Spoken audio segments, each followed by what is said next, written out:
Bonsoir à tous, mesdames, bonsoir, monsieur, bonsoir. Bienvenue à cette nouvelle édition de Le Grand Soir. C'est notre causerie vespérale sur votre chaîne de télévision. Nous ici en studio et vous à la maison. Vous également qui êtes connectés sur la page Facebook d'Info TV Cameroun pour participer également à ces échanges.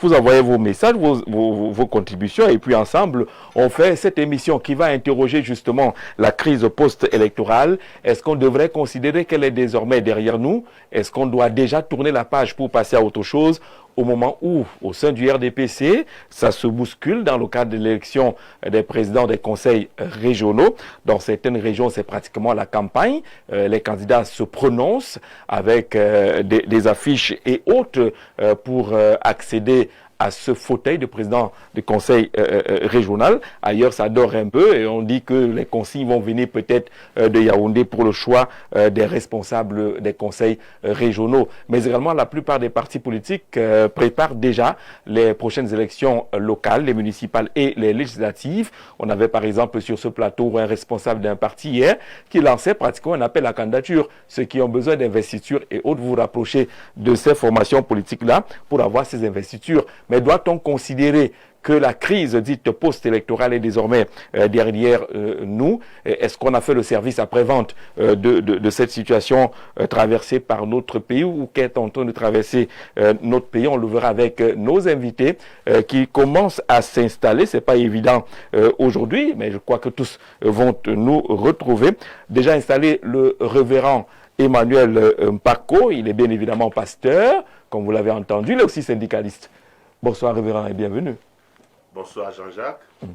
Merci pour cette nouvelle invitation. Bonsoir à tous les millions de téléspectateurs d'Info TV de par le monde, particulièrement à ceux qui sont toujours scotchés sur Le Grand Soir lorsqu'il est 17h. Je voudrais, d'entrée de jeu, Jean-Jacques, si tu permets, avant que tu ne présentes mes autres companélistes à qui je dis également un heureux soir, m'incliner sur la mémoire de mon grand frère, Anissa Ikané, oui. Parce que effectivement je suis un fils de Bonadibon comme lui. J'y ai grandi, j'y ai passé toute mon enfance, toutes mes études. Je me suis déporté à Yaoundé pour des raisons professionnelles où je me suis installé. Donc pendant que je m'incline sur sa mémoire, je voudrais comme ça également saluer tous mes frères de Bonadibon qui préparent pour le 21 décembre prochain la deuxième édition de la marche sportive des fils et filles de Bonadibon sous le parrainage de Sa Majesté Douala Alain Rostand, le chef de Bonadibon, qui est mon ami d'enfance, mon frère et camarade de génération. Nous avons grandi ensemble. Aujourd'hui, c'est lui qui préside aux destinées du village. Donc, ensemble, nous pleurons un fils du village qui nous est très cher, un grand frère qui nous a tous encadrés.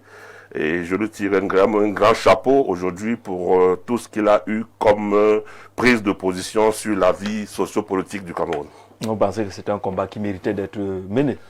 Chacun a ses convictions et il est bien digne de pouvoir rester dans ses convictions et de les respecter et de les défendre contre vents et marées. Nous rappelons que vous pouvez participer à l'émission. Le code est déjà d'ailleurs affiché au bas de l'écran et ceux qui sont déjà connectés, qui nous font des clins d'œil sur la page Facebook, on vous dit bonsoir également. Merci. Accueillons tous ensemble Dr Moïse Mbok. C'est un homme politique qu'on ne présente plus. Docteur, bonsoir et bienvenue. Bonsoir Jean-Jacques. Bonsoir à mon copanéliste, le révérend Mpako.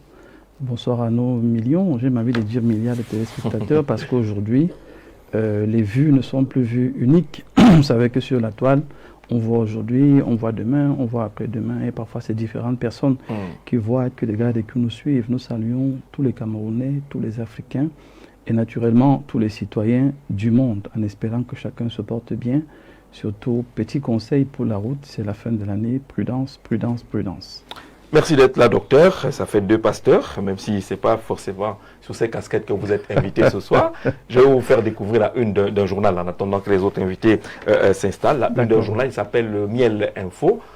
Il est du groupe Saint-Christophe.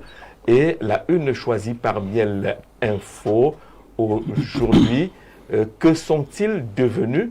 Péage automatique du Cameroun avec une belle photographie et une question de fond. Que sont devenus ces péages lancés pour ce qui est de la construction à grand renfort de publicité. Il y avait même du champagne du côté de Bankomo dans le cadre du lancement des travaux de construction du péage moderne et automatique de ce côté. Que sont-ils finalement devenus, révérend? Vous avez une idée de ce que sont devenus les péages automatiques? Nous continuons tous de se poser cette question fondamentale. Tant nous savons avec combien de tambours et de trompettes la publicité a été faite autour de ces projets gigantesques et qui sont morts à peine commencés. Nous sommes soucieux de savoir si c'est une mort définitive ou bien on va réveiller les cadavres. Mais il est important de remettre à l'ordre du jour ces projets que nous attendons vivement. Dans tous les cas, si vous avez pris la route ces derniers temps, vous voyez quand même ce qu'on était en train d'installer comme péage. Vous gardez espoir, le révérend garde espoir. Pour le moment, on gère encore avec morceaux de fût, morceaux de bois. Nous voulons les voir opérationnels. Nous avons trop longtemps attendu. On nous a rassérénés pendant de longues heures, pour ne pas dire des mois et des années, ce que ça devait être, mais nous continuons à attendre et nous gardons espoir que finalement cela va être. La une du journal, Dr Moïse Bock, que sont-ils devenus les postes de péage automatiques? Je me demande si on les a pensés avant de les implémenter. Je crois que c'est peut-être là qu'il faut commencer, parce qu'il y a forcément un problème quelque part. Je ne pense pas qu'on puisse investir un tel montant pour arriver à ne pas rendre opérationnels ces péages qui devraient pourtant l'être. Il me souvient qu'il y a un homme politique qui a voulu faire un sit-in sur un péage de l'autre côté, du côté de vers la sortie lait qui est là. Et le président, je crois que c'est Emilien Atangana Denis. Denis Emilien. Oui, qui voulait s'asseoir avec son parti politique pour demander que ces péages soient mis en service. La CIS, ou alors la manifestation, a été interdite, mais je pense, j'espère que le message est passé. Vous savez, il y a vraiment un temps pour chaque chose. Ça aurait été pendant la campagne ou avant que j'aurais tiré à boulet rouge, et de manière très véhémente, sur cette attitude et fonctionnement.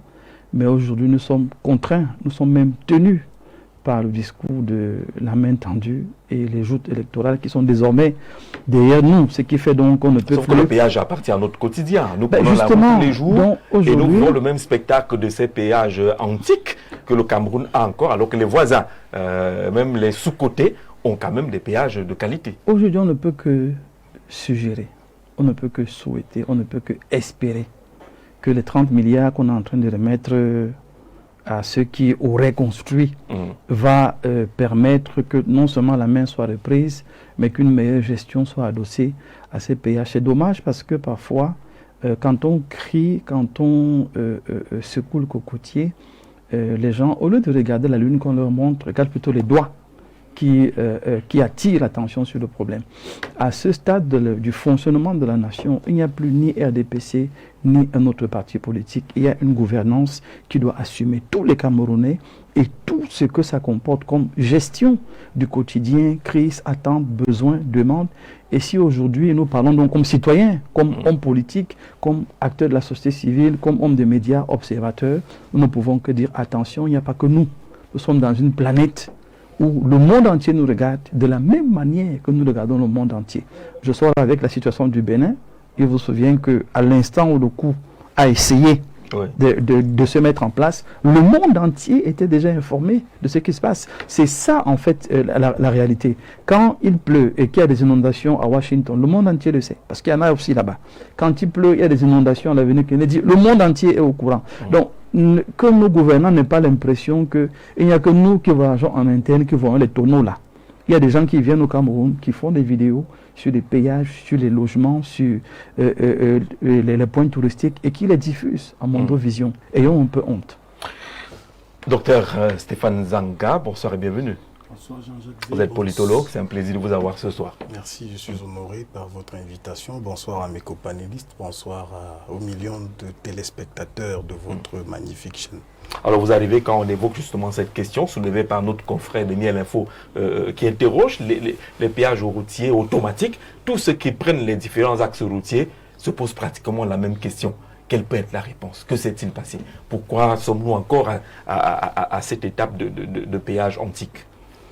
La volonté du gouvernement était très bonne, à savoir rentabiliser cette niche de recettes pour les finances publiques camerounaises qui, à mon avis, avait également pour objectif l'entretien de nos infrastructures routières. C'était une bonne intention, mais l'implémentation de cette importante réforme ou alors de cette ambition que nous avons tous appelée de nos voeux et saluée au départ, a connu, ou alors, si vous voulez, connaît quand même des soucis qui nous renvoient, qui nous interrogent à la base. Pourquoi sommes-nous encore à manipuler des espèces au niveau des péages ou routiers?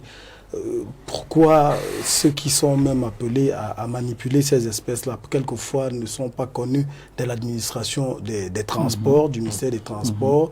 Pourquoi peut-être il arrive que je voyage très tard dans la nuit, c'est pas celui que vous avez laissé à 20h, que vous vous retrouvez à 2h du matin, vous n'avez pas la possibilité de vérifier même l'authenticité du coupon qu'il vous remet. Est-ce que c'est un coupon parallèle qui est écoulé à une certaine heure? Vous ne pouvez vraiment pas. Est-ce qu'il n'y a pas une complicité tacite avec des hommes en tenue qui sont autour, qui gravitent autour? Il était donc important pour mettre un terme à ce phénomène de mettre sur pied dans ces péages automatiques qui allaient vraiment dans le sens de la modernisation des infrastructures, de ces infrastructures, mais aussi de la traçabilité des fonds qui sont en fait... Parce que l'un des objectifs, c'est là la traçabilité, la transparence, la sécurisation de ces fonds-là et la lutte contre les mauvaises pratiques qu'on voit autour de la gestion des péages. Justement, ces mauvaises pratiques ont dans la peau dure. Vous savez que les Camerounais, j'ai pas envie de penser que certains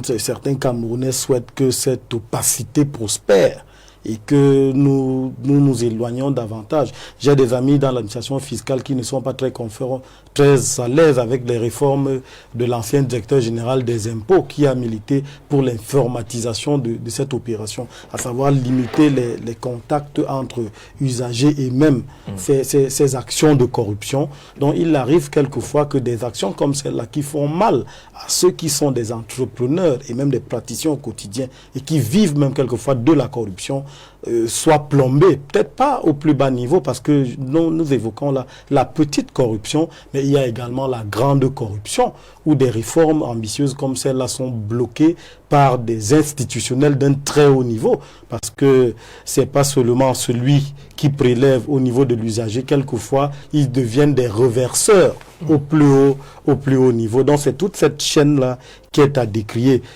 Malheureusement, ce projet connaît des soucis. Notre vœu est que cela se résolve très rapidement. Comme le disait le docteur Mbok à côté de moi, l'heure n'est peut-être plus à la critique systématique, mais à l'apaisement, à un discours qui aide le gouvernement à identifier ces goulots d'étranglement et à trouver des solutions pérennes pour que le Cameroun reste stable et prospère. Au-delà de ces missions, docteur, de sécurisation des recettes, de transparence, de traçabilité, le péage est censé autofinancer l'entretien de la route.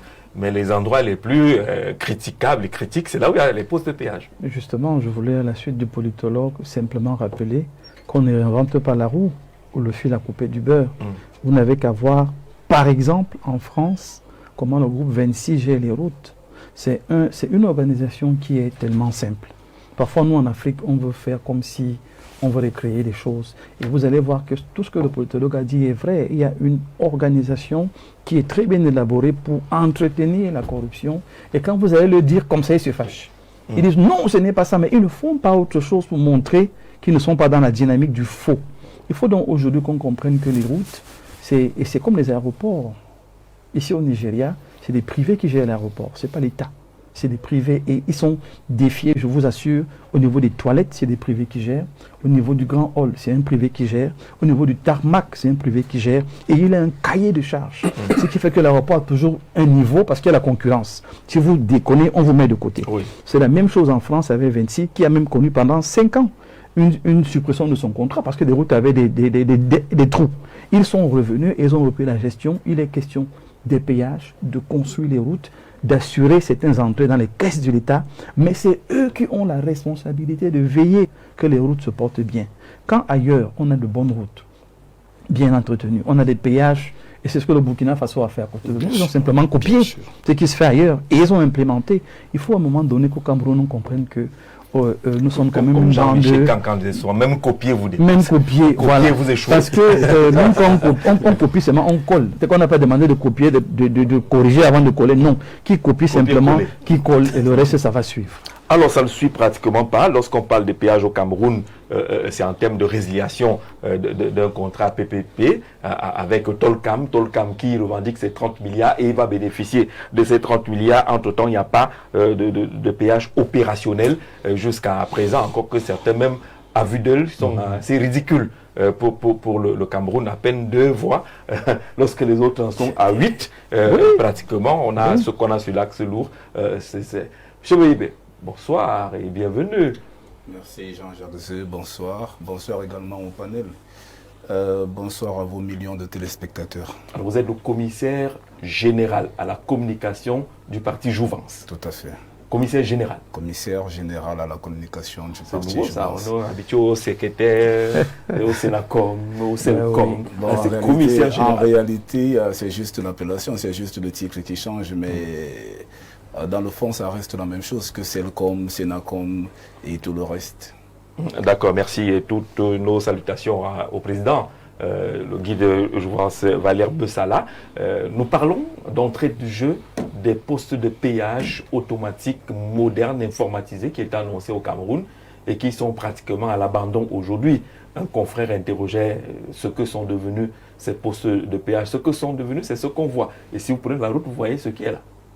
Oui, ces postes de péage sont un peu comme tous les projets du renouveau, c'est-à-dire qu'on les commence bien, mais à un moment donné, on les arrête et on les abandonne. Regardez, tout à l'heure, quand je suis entré, le docteur il parlait de ce qui s'est fait ailleurs.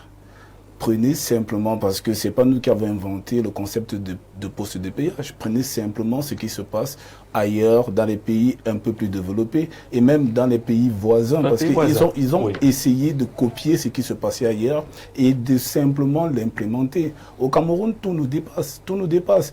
Vous avez bien fait de relever que dans d'autres pays où c'est 8 voies, au Cameroun, c'est pas voie 2, 3. Quand on a fait trop, c'est 4 voies. Et c'est ridicule. C'est ridicule. On a imposé péage de 2 voies sur l'axe lourd.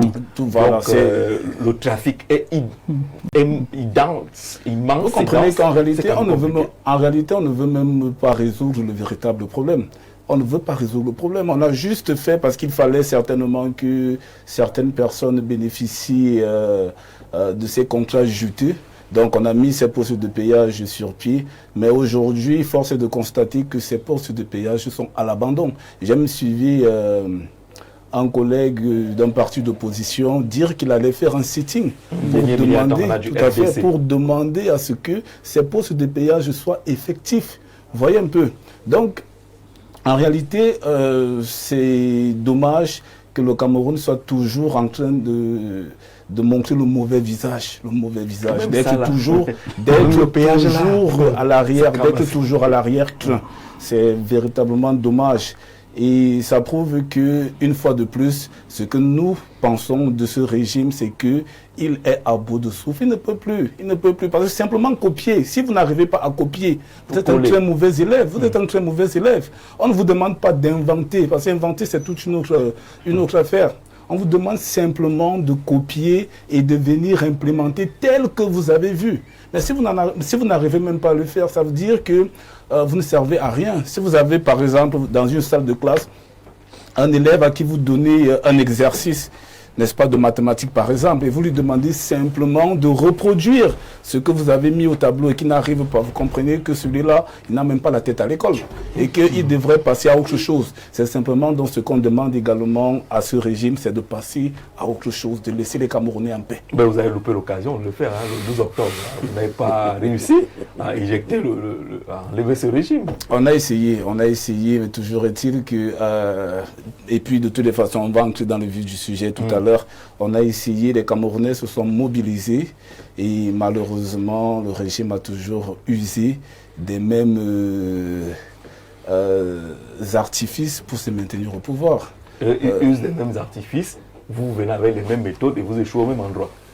Peut-être. Vous ne pouvez pas contourner ces mêmes artifices-là. Peut-être. Ah, si Mais vous avec avez des ces mêmes moyens artifices, ça veut dire que c'est pas limités, nouveau. mais avec des moyens Voilà. limités, on ne peut pas. Le combat est déséquilibré avec des moyens limités. On essaye de faire avec le peu de moyens dont dispose l'opposition. Vous savez que c'est pas évident d'être opposant au Cameroun. C'est pas du tout évident. D'accord. On essaye de faire avec le peu de moyens que nous avons. La question, que sont devenus les péages automatiques? Le dernier article proposé par Investir au Cameroun nous disait que la mise en service des 7 premiers postes, parce qu'il y avait 7 premiers postes pilotes de péages automatiques du Cameroun sur les 14 qui étaient en cours de construction, n'a finalement pas eu lieu au mois de septembre 2023. On devait voir les 7 premiers opérationnels depuis septembre 2023, comme initialement annoncé par le ministre des Travaux publics. Le 2 février 2024, au cours d'une réunion du comité chargé du suivi et la mise en œuvre de ce projet, l'on a pu apprendre que certains travaux se poursuivent et sont donc à l'origine du retard accusé dans la mise en service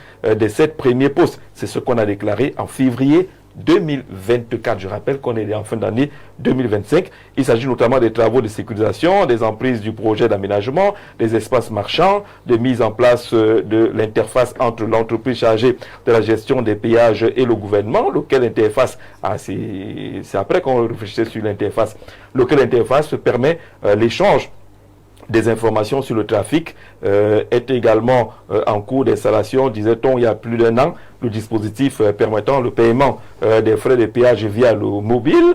Ce n'est qu'après tous ces travaux en cours de finalisation, avait dit le ministre, selon les officiels, que les premiers péages devaient être officiellement mis en service.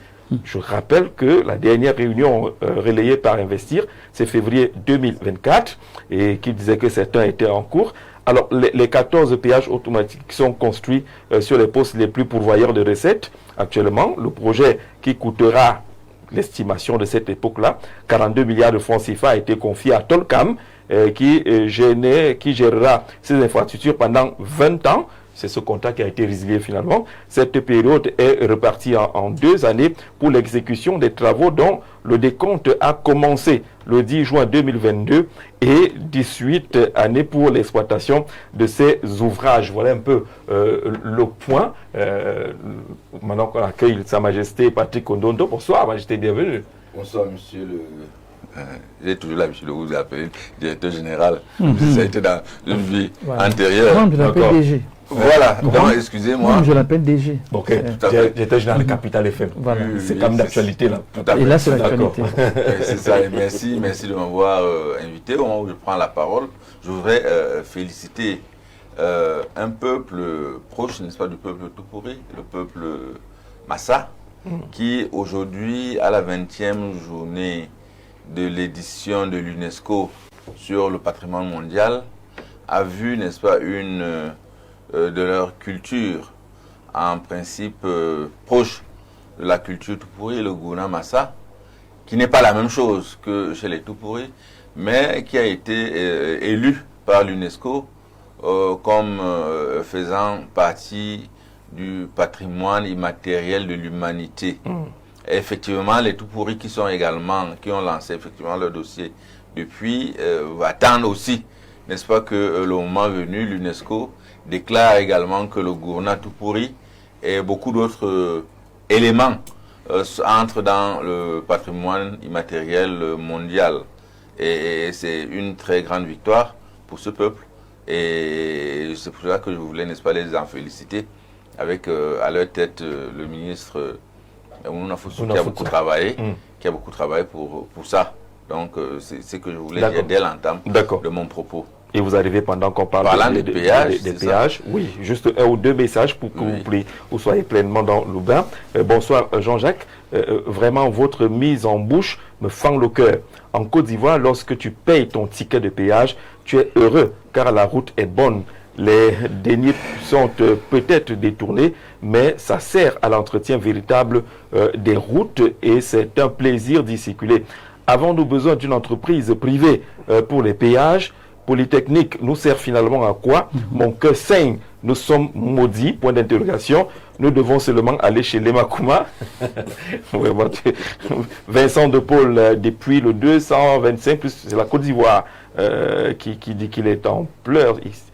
Bonsoir, très bonne thématique. Je suis Achille Noah depuis Yaoundé. Décidément, le Cameroun est une curiosité mondiale. Tout se passe comme si au Cameroun, on fait toujours l'effort de faire mal. C'est quand même curieux. Comment peut-on, à coup de milliards, construire des péages routiers? Et c'est une fois construit qu'on se rend compte qu'on n'aurait pas dû les construire. Bref, c'est l'impunité qui permet ce genre de pratique. C'est très honteux pour un pays qui envisage l'émergence dans 8 ans. Des slogans pompeux pour rien. C'est regrettable, dit notre voilà, on va prendre notre message. Bonsoir, Jean-Jacques, et un salut respectueux à mon aîné académique, le docteur Moïse Bock. Permettez-moi de souligner que la problématique des péages non opérationnels s'inscrit dans la longue liste de projets initiés par l'État et jamais véritablement achevé. Les éléphants blancs. Le Cameroun semble faire face à une crise structurelle dont la mise en œuvre de ces politiques infrastructurelles. Il apparaît évident que tant que les problèmes conjoncturels ne sont pas efficacement traités, toute projection vers le développement durable reste compromise. À mon sens, cette situation résulte d'une gouvernance défaillante, notamment dans la planification, le suivi et l'exécution des projets publics. Il faut signer vos messages, surtout quand ils sont aussi pertinents en termes d'analyse. En tout cas, bonsoir. Le plateau, quelqu'un nous propose des images des postes de péage du Burkina Faso.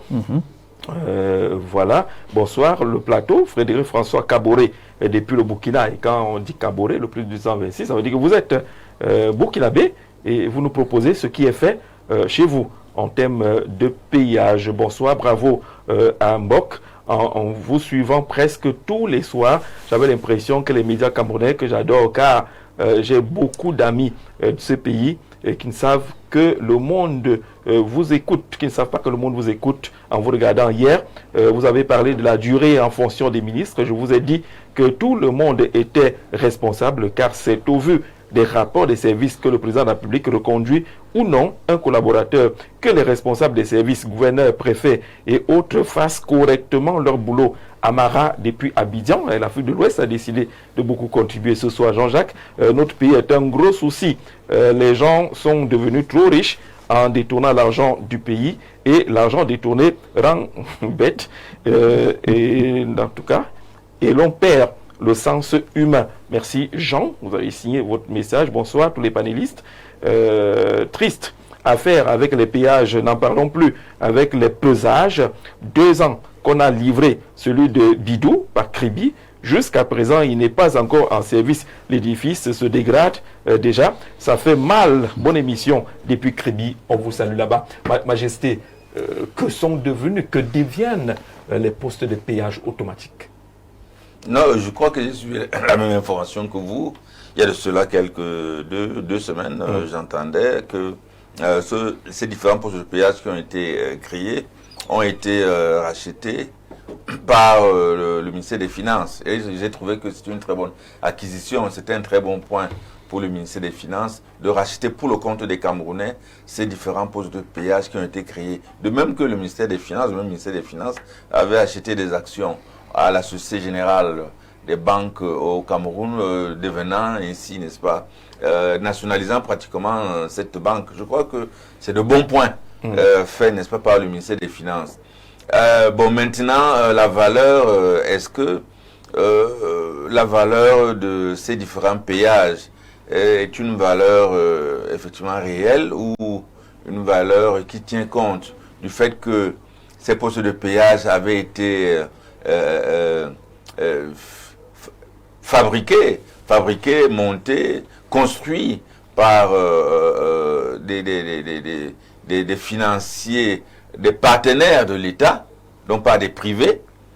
Est-ce que le fait, parce qui avait pour ambition gérer ces différents postes et qui finalement, au dernier moment, le Cameroun a trouvé que c'est mieux plutôt que ce soit les Camerounais qui puissent gérer le poste. Est-ce qu'on a tenu compte des indemnisations? Mais l'option au départ, c'était d'encourager les initiatives PPP, partenariat privé-public. Oui, encourager ces initiatives, d'accord. Mais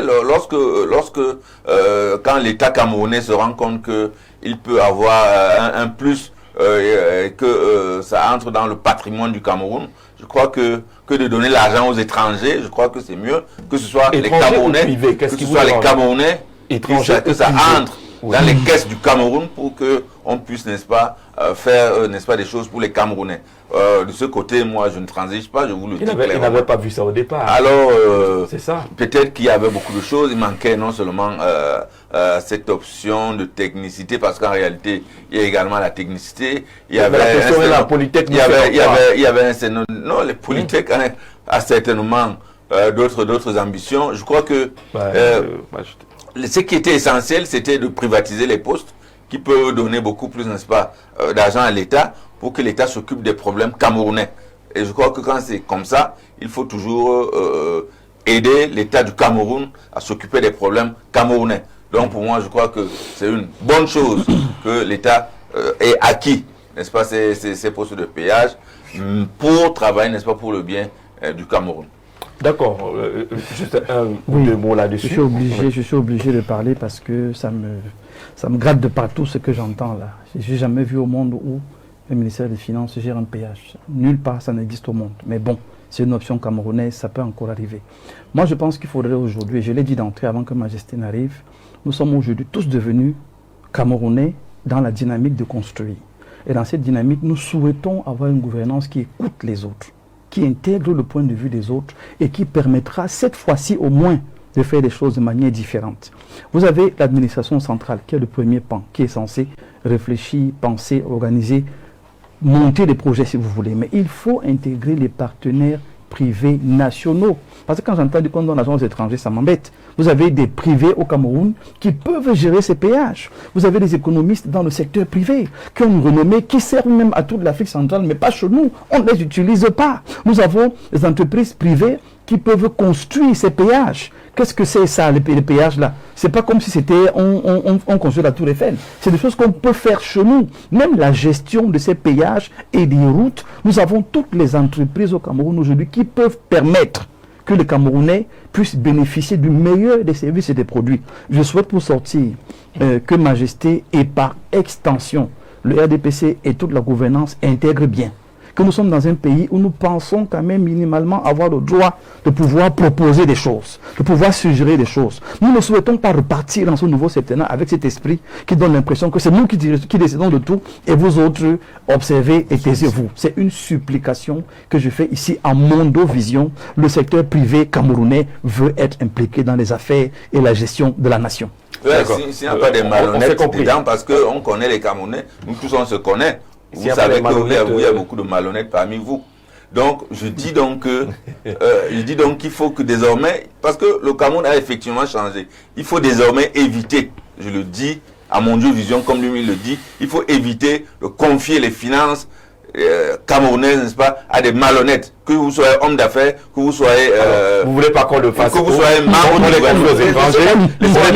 Vous voulez pas qu'on les confie aux étrangers? Vous voulez pas qu'on les confie? Il faut confier ça à des hommes honnêtes et qui sont des patriotes. Il y en a. Très bien. Et il y en a effectivement. Ça nous suffit. Et parce qu'on sait que parmi vous, que ce soit les hommes d'affaires ou les ministres, il y a beaucoup de malhonnêtes. On ne veut plus. Le Cameroun a changé, il faut tenir compte. Il faut tenir compte de ça. Et nous sommes là pour veiller à ce que vous ne nous voliez plus de l'argent. Parce que vous venez avec des discours mielleux ici. Et nous savons, chaque fois qu'on a confié quelque chose qui concerne les finances à un Camerounais, il a toujours, n'est-ce pas, on a toujours retrouvé avec. Vous pouvez le démontrer. Désormais, vraiment, il faut qu'on fasse attention. D'accord, Majesté, vous êtes seul à dire que les étrangers, c'est pas bien. Maintenant, vous dites également que les Camerounais sont malhonnêtes. Finalement, on fait comment? Oui, Jean-Jacques, si tu permets, je voudrais simplement dire à Majesté que j'ai l'impression qu'il a pris un sujet qui lui a coupé le souffle et il a manqué d'arguments pour le soutenir, pour le défendre. Parce que même quand il parle de technicité ou de technologie, la technologie qu'on implémente dans un poste de péage, les enfants de classe de première, terminale, dans le lycée technique le font. C'est une petite machinerie qui ne vaut pas quelque chose de formidable pour parler de technologie. Donc vraiment, je pense que là, pour une fois, Majesté, tu as manqué le cap pour pouvoir continuer à défendre ton camp et à continuer à le valoriser. Il faut, comme le dit le docteur Mbok, aujourd'hui, se dire que nous voulons tous travailler pour que le Cameroun change et que le Cameroun donne un meilleur visage au monde. Nous sommes tous portés aujourd'hui à dire, ok, on a claironné, on a bavardé, on a bagarré, on s'est plaint, on a même gémi. Il est aujourd'hui question de dire, ok, voilà, les faits sont là. Est-ce qu'on va continuer à se plaindre? Mettons tous la main à la pâte. Et donc ceux-là qui sont à bout de souffle et qui refusent d'accepter, qu'ils n'ont plus rien à proposer à cette nation, aidons-les au moins, pendant qu'ils sont encore assis à ces fauteuils-là, aidons-les au moins à faire quelque chose de positif. 2035, ça semble loin, mais c'est à côté. 32. Ah, on est revenu à 32. D'accord, on va sortir de la thématique qui était mise en bouche. Il ne faut pas que la gestion de l'État soit considérée comme du simplisme à outrance. En ce sens que nous tous, nous connaissons et nous savons quels sont les langages que les uns et les autres développent et nous savons quelles sont les moralités que les uns et les autres ont. Donc je voudrais attirer l'attention, n'est-ce pas, des pouvoirs publics ou des responsables, des pouvoirs publics de faire attention, de faire beaucoup plus attention désormais, n'est-ce pas, à ceux à qui on va confier des postes de responsabilité, des postes de gestion. Et nous savons que les malhonnêtes viennent de partout. D'accord, on l'a compris cela. On va sortir de cette thématique-là, s'il vous plaît. Bonsoir. Je suis d'accord avec Dr Mbok. Il n'y a rien de spécial dans ces choses-là. Dites-moi ce qui explique que nous soyons incapables de construire et de gérer nous-mêmes ces choses si simples. Construire un péage n'est rien d'extraordinaire. Les jeunes de Polytech peuvent le faire. Ok, merci beaucoup de passer par ici. On prend un dernier. Bonsoir. Jean-Jacques rappelle à Sa Majesté que les voleurs qui ont pillé le pays... Ils sont de partout. Non, du RDPC. C'est le message. Moi, du RDPC. Ils sont de partout. Je vous dis qu'ils sont de partout.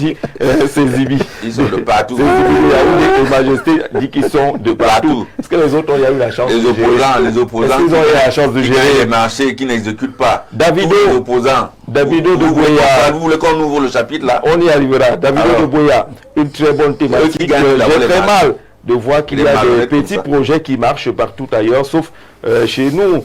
Où en est-on avec les projets du stade d'Olembe? Point d'interrogation. Le Maroc en a construit beaucoup, plus moderne que le nôtre et beaucoup moins cher, en moins de 2 ans.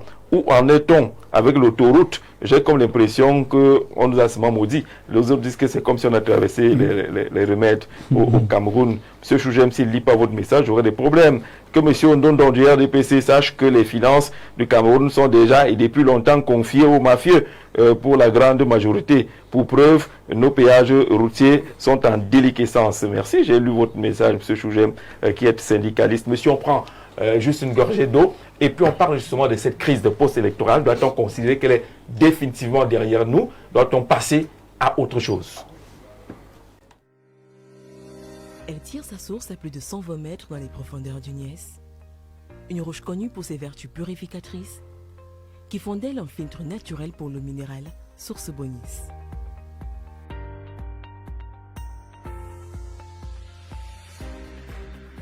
Cette eau naturelle sans additifs est obtenue au terme d'un processus rigoureux de filtrage et d'analyse, ce qui vous permet d'étancher votre soif en toute sécurité.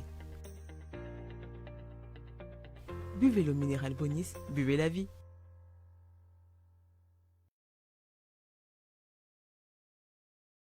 Majesté. Oui, ça va. Que les opposants gagnent les marchés. Oui.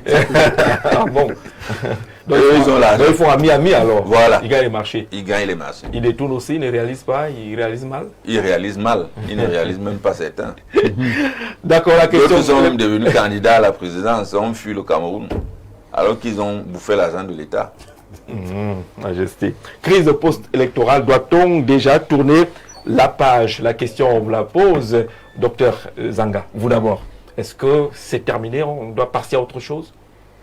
Oui, le souhait que ce soit terminé, mais ce n'est pas évident de conclure ainsi.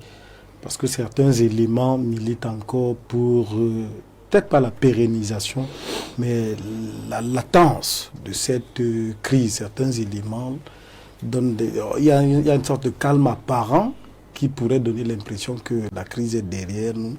Mais il suffira, ou alors il suffirait peut-être d'une étincelle pour que les griefs qui ont conduit à la crise post-électorale nous reviennent. Il vous souvient qu'il y a quelques jours, avec la grève des camionneurs du côté du Nord, le carburant qui a alimenté la grève a changé à un moment dans les négociations avec le gouvernement. Il s'agissait déjà de demander au gouvernement de libérer ceux qui ont été incarcérés dans le cadre des violences post-électorales. Pourtant, nous étions dans une problématique totalement à l'opposé d'une situation politique. Il s'agissait d'une altercation entre un homme en tenue et un camionneur. Donc, c'est des éléments qui démontrent que toute étincelle peut raviver la flamme de la crise post-électorale. Il faut donc penser, il faut guérir les plaies de la crise. Il faut identifier les raisons pour lesquelles le Cameroun a plongé dans cette crise post-électorale. C'est un calme apparent parce que le Léviathan a déployé son appareil répressif pour amener l'ordre. Mais est-ce que dans les habitudes, est-ce que ce n'est pas un repli stratégique de ceux-là qui ont reculé face donc à ce gouvernement qui s'est montré ferme? Donc, il faut envisager certaines réformes. Il faut poser des actions, il faut poser des actes pour qu'à la réalité, de manière définitive, cette crise post-électorale soit véritablement derrière nous. M. Biyebe, est-ce qu'on est sorti de cette crise post-électorale? Est-ce que le calme apparent actuel signifie que la page est tournée? Non, du tout. Je vais rejoindre l'analyse du docteur pour dire qu'il ne faudrait pas confondre ce calme qui est apparent avec la fin ou alors la calmie totale de la crise post-électorale. Parce que cette crise a su, n'est-ce pas, réveiller un certain nombre de fragilités au sein du peuple camerounais et même montrer, n'est-ce pas, la fragilité du pouvoir en place. Parce que, voyez-vous, M. Jean-Jacques Zé, lorsque, au lendemain de l'élection présidentielle, on s'est rendu compte qu'il y avait une fragilité entre le pouvoir en place et la population. C'est-à-dire qu'il y avait cette crise de confiance envers les institutions. Et donc, est-ce que le fait d'utiliser l'appareil répressif du Léviathan, pour utiliser les termes du docteur, est-ce que cela peut faire changer les habitudes des citoyens? Je ne pense pas. Moi, je ne pense pas. Il faut en réalité, pour que nous puissions tourner la page, il nous faut à un moment donné remettre sur pied cette confiance entre les citoyens et, comment je vais dire, et l'État. Cette confiance entre les citoyens et l'État. Tant que cela n'est pas fait, et ça passe il nous par sera quoi? difficile. Pour restaurer cette confiance, ça passe par quoi? La première des choses que l'État aurait dû faire, n'est-ce pas, la première des choses, c'est de faire une sorte de dialogue national. Parce que au lendemain des élections, il y a certes le président de la République. Oui, bien sûr, le président de la République a certes été élu avec 53,66%. Mais souvenez-vous également qu'il y a 37% des votants qui ont accordé leur suffrage à l'opposition. Et ces 37%, ce n'est pas... modeste, c'est un peu plus de 37%. Un peu plus de 37%. Donc ce n'est pas... un chiffre qu'on peut minimiser. Ce n'est pas un chiffre qu'on peut minimiser. Pour donc réconcilier, il aurait donc fallu, la première des choses, que le chef de l'État, en dehors de son discours d'investiture, où il a essayé de tendre la main aux différents acteurs politiques, il aurait fallu que le chef de l'État fasse une sorte de réconciliation nationale au travers, ou alors à travers un dialogue national. Il aurait également fallu, pour ma part, que l'on s'appesantisse sur le code électoral. Parce que les Camerounais ont cette impression-là que les organes chargés d'assurer l'équité électorale sont biaisés ou alors sont fondamentalement acquis au régime en place. Et tant que ce sentiment sera perçu par les Camerounais, il sera difficile pour les Camerounais de faire confiance au jeu électoral. Si ce code électoral ne change pas, c'est un problème qu'on peut mettre au frais. Aux prochaines consultations, il va rejaillir. Tout à fait, parce que tant que justement ce code électoral n'est pas revisité, n'est pas toiletté par un certain nombre d'articles que l'opposition réclame, qu'il faudrait soit ajouter, soit alors enlever. Tant que ce code électoral n'est pas complètement nettoyé, on aura toujours ce genre de crise post-électorale. Et pour terminer, récemment, on a suivi la crise des camionneurs. Et tout cela, justement, concourt à penser ou alors à laisser croire qu'il suffit d'une étincelle, comme a précisé le docteur, il suffit d'une étincelle pour qu'on tombe dans les abysses du chaos. Et ma foi, si le président de la République, comme je l'ai dit d'entrée de jeu, s'il ne fait pas cette réconciliation nationale, il sera toujours assis sur une poudrière où à tout moment on pourra il pourrait peut-être se faire éjecter par une crise électorale.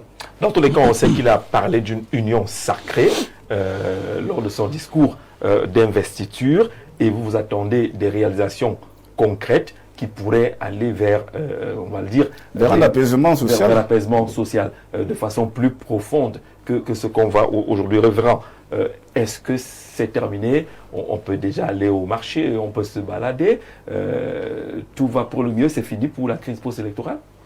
Non, Jean-Jacques, on ne peut pas le dire. Dire que c'est terminé, c'est ne pas connaître la situation, c'est ne pas connaître la société camerounaise dans laquelle nous sommes.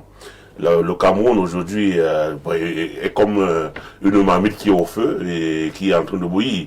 Une marmite bouillante dont le couvercle crépite sous le feu des flammes et des vapeurs, et qui n'attend que la goutte d'eau qui peut déborder et que le couvercle saute totalement. Et s'il saute, ce qui est dans la marmite va réjaillir, et puis ça va donner ce que ça va donner. Bon, ce que nous ne souhaitons pas d'ailleurs, nous ne souhaitons pas que notre pays en arrive à cette situation. Mais pour qu'on n'arrive pas à cette situation, il faut bien que ceux qui tiennent les rênes de la gouvernance de cette nation aujourd'hui changent aussi de paradigme, qu'ils changent de méthode, qu'ils comprennent, comme le disait encore Dr Mbok tout à l'heure, qu'il est temps d'écouter également la voix des autres. Parce que le Cameroun nous appartient à nous tous. Jean-Jacques, nous sommes nombreux à avoir souhaité un changement à l'occasion de ces élections qui se sont déroulées le 12 octobre 2025. Nous sommes nombreux à l'avoir souhaité. D'ailleurs, le résultat, quel que soit ce qu'on puisse en dire aujourd'hui, le manifeste et le matérialiste. Patrick Biébé disait tout à l'heure 37%, tu as dit non, il était à moins 10 points. Donc entre 53% donnés aux vainqueurs et 47% pour ceux qui n'ont pas porté leur voix en sa faveur, le gap est très réduit. C'est grave, c'est presque moitié-moitié. Ça veut dire qu'en réalité, celui qui est réputé ou bien qui est déclaré vainqueur aujourd'hui doit comprendre que son pouvoir ne tient que sur le fil d'une aiguille par rapport à la densité ou à la masse de ceux qui ne sont pas en sa faveur. Encore que lui-même l'a compris en disant qu'il appelle, il tend la main à tous ses compatriotes, il tend la main à tous les citoyens, il appelle à l'union sacrée, il demande un rassemblement, comme le dit le nom de son parti politique. Mais s'il demande un rassemblement aujourd'hui, on ne va pas continuer à s'interroger sur ce qui a été hier. Nous voulons que ceux qui sont encore à ses côtés, parce qu'on attend vivement ce remaniement, cette recomposition, cette formation, qu'on utilise le mot qu'on souhaiterait utiliser pour les politologues, mais nous attendons une transformation. Nous attendons une transformation. En réalité, nous voulons, il y a plusieurs visages que nous ne souhaitons plus voir dans ces différents postes-là, parce que nous sommes non seulement fatigués de ces visages, mais ces visages nous ont démontré qu'ils sont à bout de souffle et qu'ils n'ont plus rien à apporter. Donc, il faut aujourd'hui composer avec toutes les forces vives de la nation. Il faut pouvoir faire le bon choix aujourd'hui. Quand Majesté dit que les voleurs et tout, qui a choisi ces voleurs-là? Qui a donné ces machins à ces voleurs? C'est bien ceux qui gouvernent, qui ont composé avec eux, donc qui ont volé avec eux, et qui continuent à voler avec eux. Non, nous ne voulons pas rester sur cette façon d'analyser. Nous voulons appeler tous les Camerounais aujourd'hui à un apaisement. Nous voulons appeler tous les Camerounais aujourd'hui à une mise ensemble. Nous voulons appeler tous les Camerounais aujourd'hui à sauver la nation. Et pour sauver cette nation, il y a beaucoup de choses à faire. Il y a un travail de fond à faire. Je ne serais pas aller vite en besogne en disant ici aujourd'hui qu'il y a même lieu de parler de refondation de la nation Cameroun. Parce qu'en fait, on peut s'interroger même sur les textes que le Cameroun s'est donné ou bien continuer à dire, à voir jusqu'à aujourd'hui. Annoncer des réformes institutionnelles. Il faut des réformes profondes. Oui. Il faut que le peuple camerounais s'asseye. Nous ne cesserons jamais de le dire. Nous sommes un conglomérat de nations. Nous sommes un conglomérat de nations qui se sont mises ensemble pour former un État.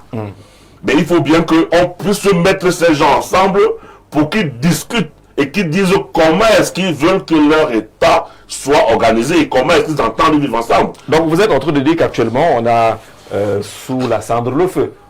On a l'impression que c'est la cendre, mais en dessous. On a l'impression que c'est calme, mais c'est un calme trompeur. C'est comme on dit, le calme est profond. Donc on a l'impression que c'est calme, c'est pas véritablement calme. Le docteur Zangade tout à l'heure que ça peut être un repli stratégique.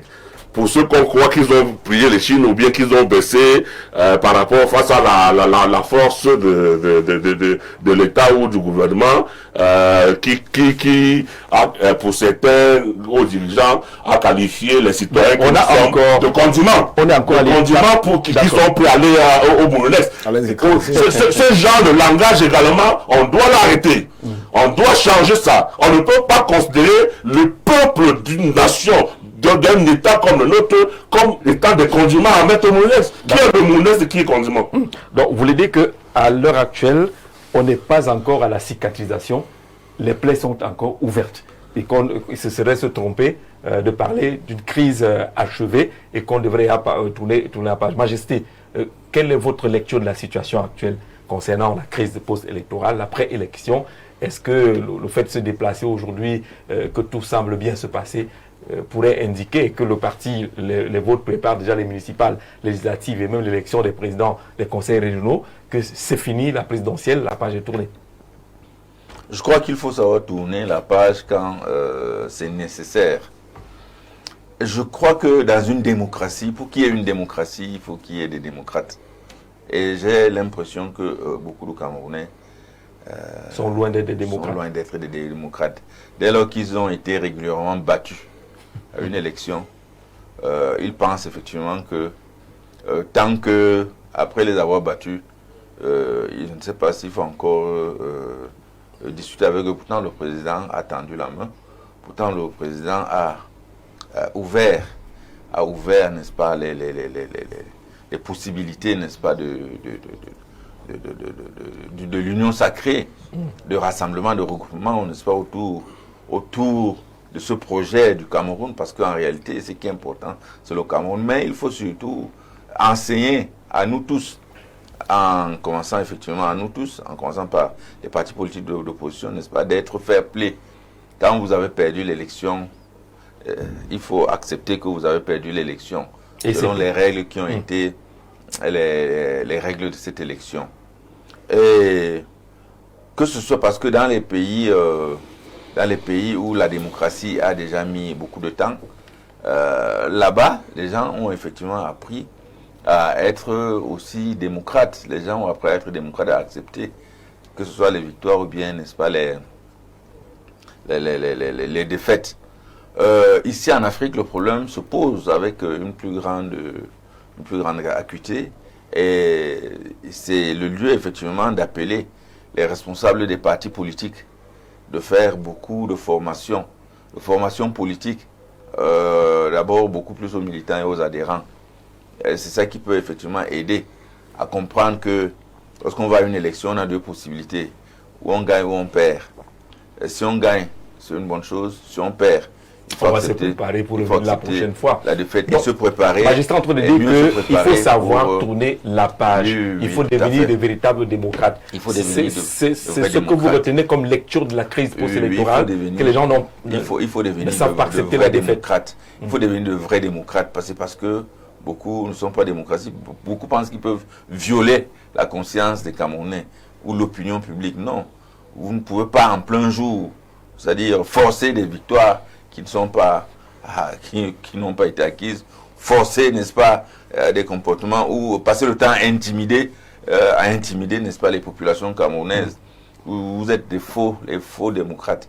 Parce que chaque fois, Majesté, pour être des bons démocrates, il faut également que les institutions qui garantissent la démocratie soit acceptée, ne soit pas considérée comme des institutions acquises. Ce qu'on a de l'ECAM, du Conseil constitutionnel, ne demandez pas aux gens d'être de bons démocrates, alors qu'ils ont quand même des raisons pour dire qu'il y a quelque chose qui ne marche pas et que ces gens ne peuvent pas être considérés comme totalement neutres.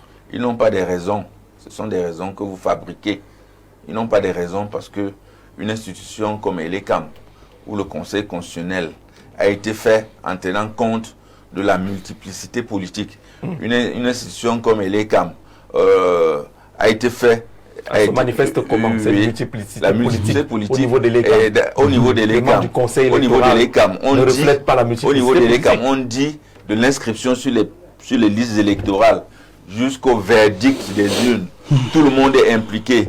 Le parti au pouvoir, les partis politiques d'opposition, tout le monde est impliqué, tout le monde est appelé, tout le monde est sur la table jusqu'au verdict. Et que lorsque le verdict est donné, vous dites que non, nous ne sommes plus là. C'est ça que je dis, être faux démocrate. Vous comprenez un peu. Donc ce sont les faux démocrates. Il faut souvent avoir le courage de dire la vérité. Et nous disons la vérité. Il faut apprendre à être démocrate.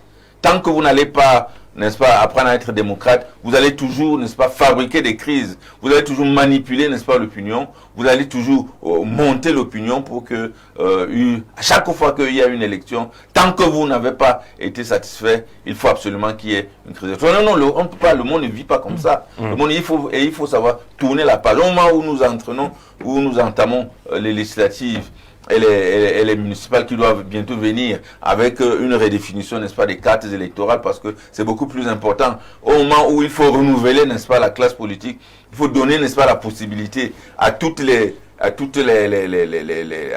sensibilités politiques, n'est-ce pas, de se retrouver soit à l'Assemblée nationale, soit au conseil municipal, parce que c'est beaucoup plus ça, n'est-ce pas, Mais vous êtes quand même d'accord que ceux que vous considérez comme n'étant pas les démocrates, c'est parce qu'ils ont manifesté qu'on est parti du MINAT à ONEL 1, ONEL 2 et l'ECAM, et puis là où nous sommes aujourd'hui. Et vous comprenez donc? Et vous dites pas qu'ils ne sont pas des démocrates. Et nous sommes, on doit améliorer. Et nous sommes tous d'accord. Et que nous sommes tous d'accord que ça a été amélioré depuis. Les réformes ont été faites. Et les réformes continuent à être faites, pardon. Pourquoi vous considérez que ce ne sont pas des démocrates lorsqu'ils disent qu'il y a des choses à améliorer? Non, c'est-à-dire que nous tous nous disons qu'il y a des choses à améliorer.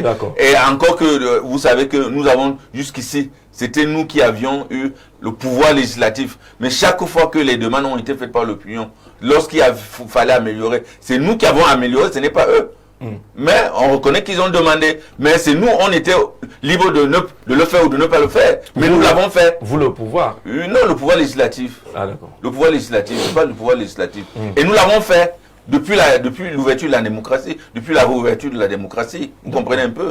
Ce n'est pas. Donc vous trouvez que crise post-électorale là, c'est juste parce qu'il y a des mauvais perdants? Oui, vraiment parce qu'il y a de mauvais perdants et qu'il faut laisser cette habitude. Il faut vraiment s'adapter. Il faut accepter, n'est-ce pas, ce qui est prévu. Et il faut regarder autour de nous, au-delà du Cameroun, au-delà comment est-ce que les autres pays fonctionnent, comment est-ce que les institutions fonctionnent. Et vous savez que les institutions camerounaises ont été largement réformées, ont été largement en profondeur réformées, sauf si vous voulez que désormais, lorsqu'on va aller à une élection, on va faire en sorte que si vous êtes du parti au pouvoir, votre voix va compter une voix. Si vous êtes de l'opposition, on va dire que bon, désormais, chaque homme de l'opposition va porter double. Et nous, au parti au pouvoir, ils ont une seule voix. Moi, je crois que nous, parti au pouvoir, c'est avec une grosse fierté. C'est comme si c'était une position éternelle. Non, c'est pas une position éternelle.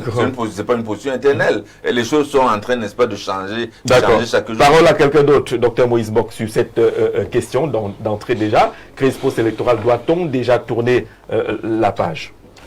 Alors, je vais plutôt prendre la position des autres parce que pour le cas de Majesté, je ne veux pas prendre en compte ce qu'il a dit parce que je connais l'homme par ailleurs. Pas un bon démocrate. Non, je connais l'homme par ailleurs et ce qu'il a dit là aujourd'hui, je ne suis pas d'accord avec lui et il le sait.